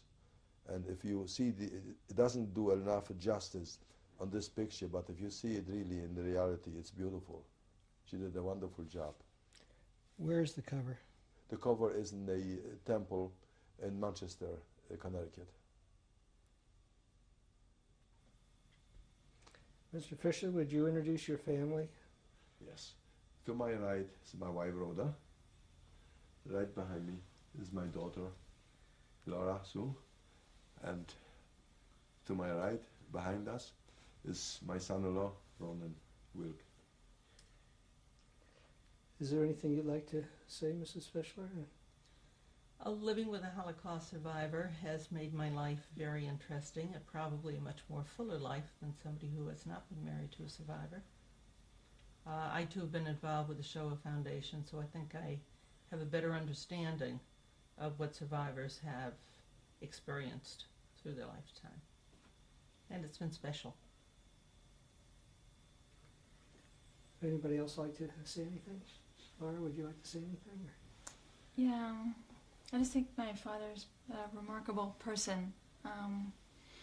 Given everything that he's been through, I think that he's filled with so much love and goodness. It kind of amazes me. I mean, I can't imagine the things that he's seen or lived through, and I mean, I just don't think I could be the same way afterwards. And I love him.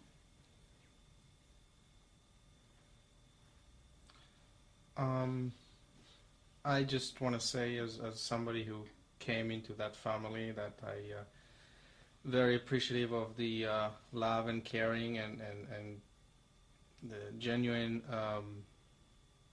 love that I just feel from Ray, and I love him dearly also, and I'm just feel very fortunate to be a part of this family. Thank you very much. Thank you. May I add? Thank you. May I add? Sure.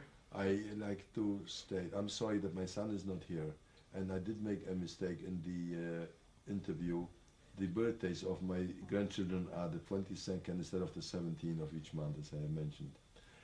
Also, I like to say that I'm so happy and proud to have such wonderful children, a wonderful wife, and such a terrific guy for a son-in-law. They couldn't come any nicer. I'm a very happy person with them, despite all my past. Thank you very much. Thank you. Thanks.